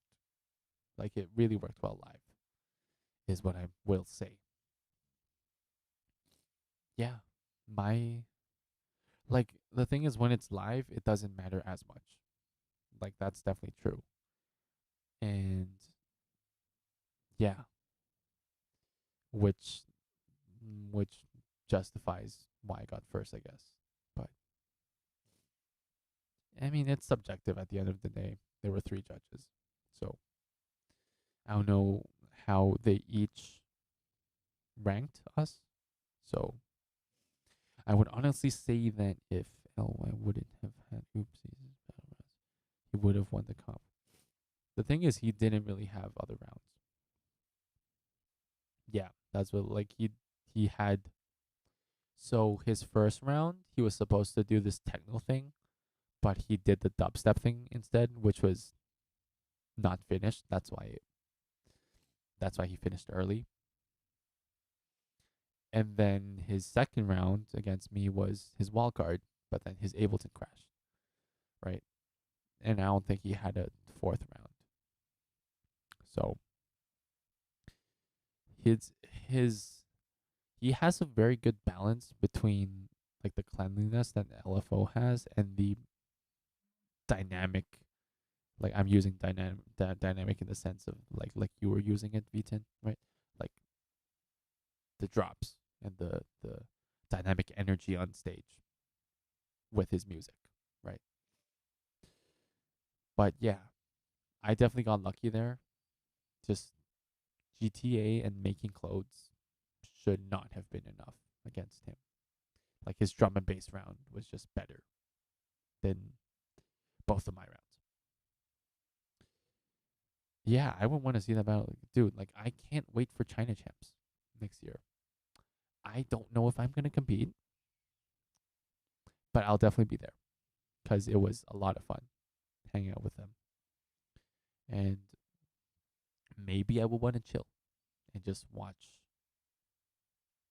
like, as a part of the crowd for once, because I've been doing so many battles, and I feel like Beatland is a sign for me to take it easy and hopefully judge a few more battles, because I feel like that's chill and I get to watch while also being part of it.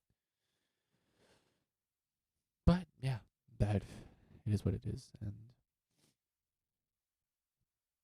my next battle is probably China Champs, honestly. what did I get as a prize for winning China Champs? I got a Cube Street amp, like the Boss Cube Street amp. I bought one already, like before, so now I have two at home. I'm gonna sell them because I don't like them actually. I think it's sufficient for solos, but for loops it's not.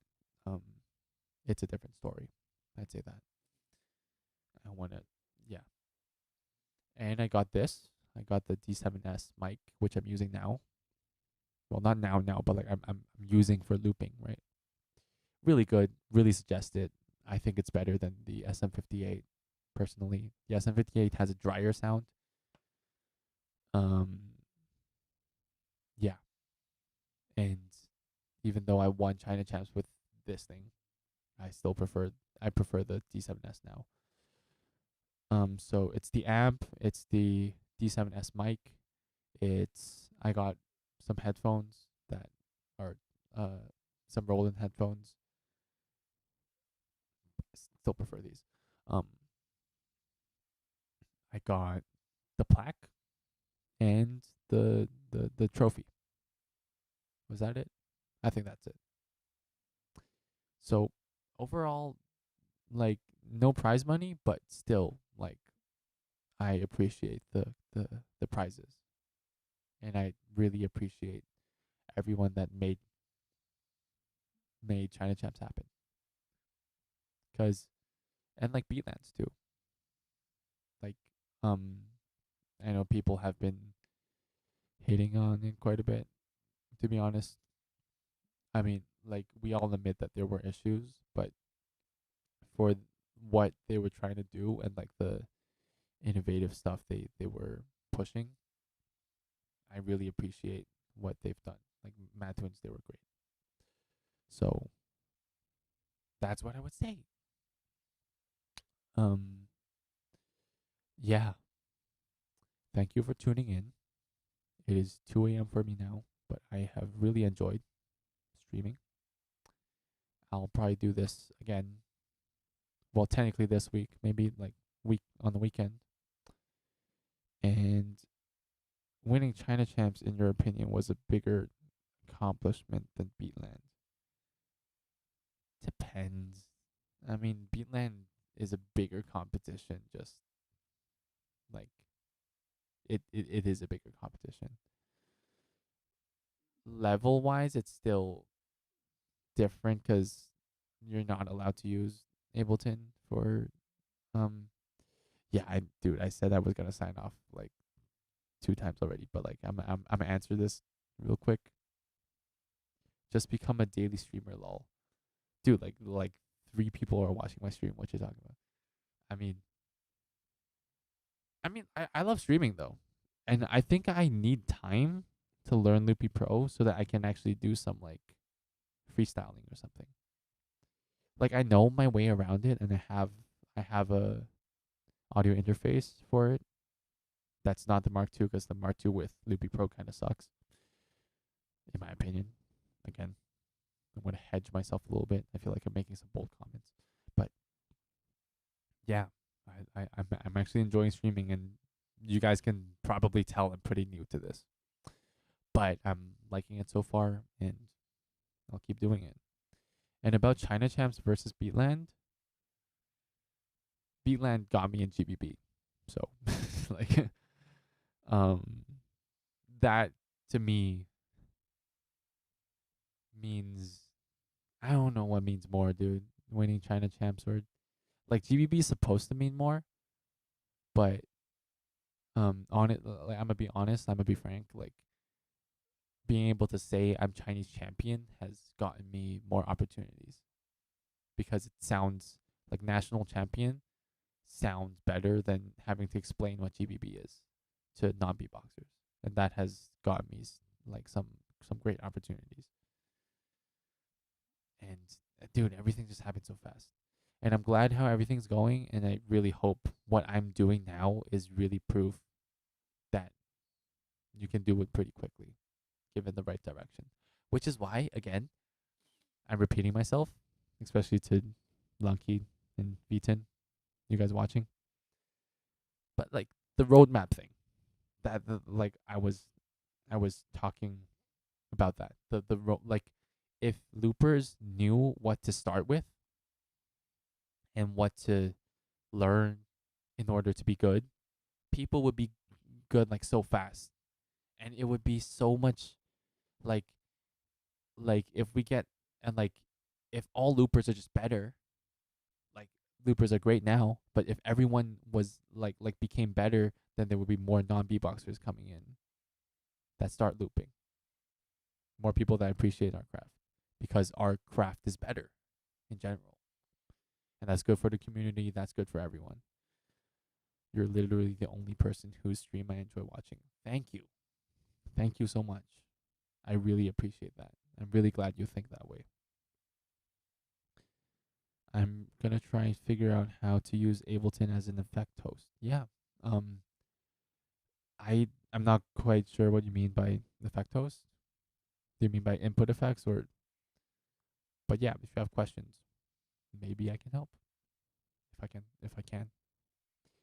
I'm not the Ableton expert, but like you saw my stream, like I know my way around it to do basic stuff.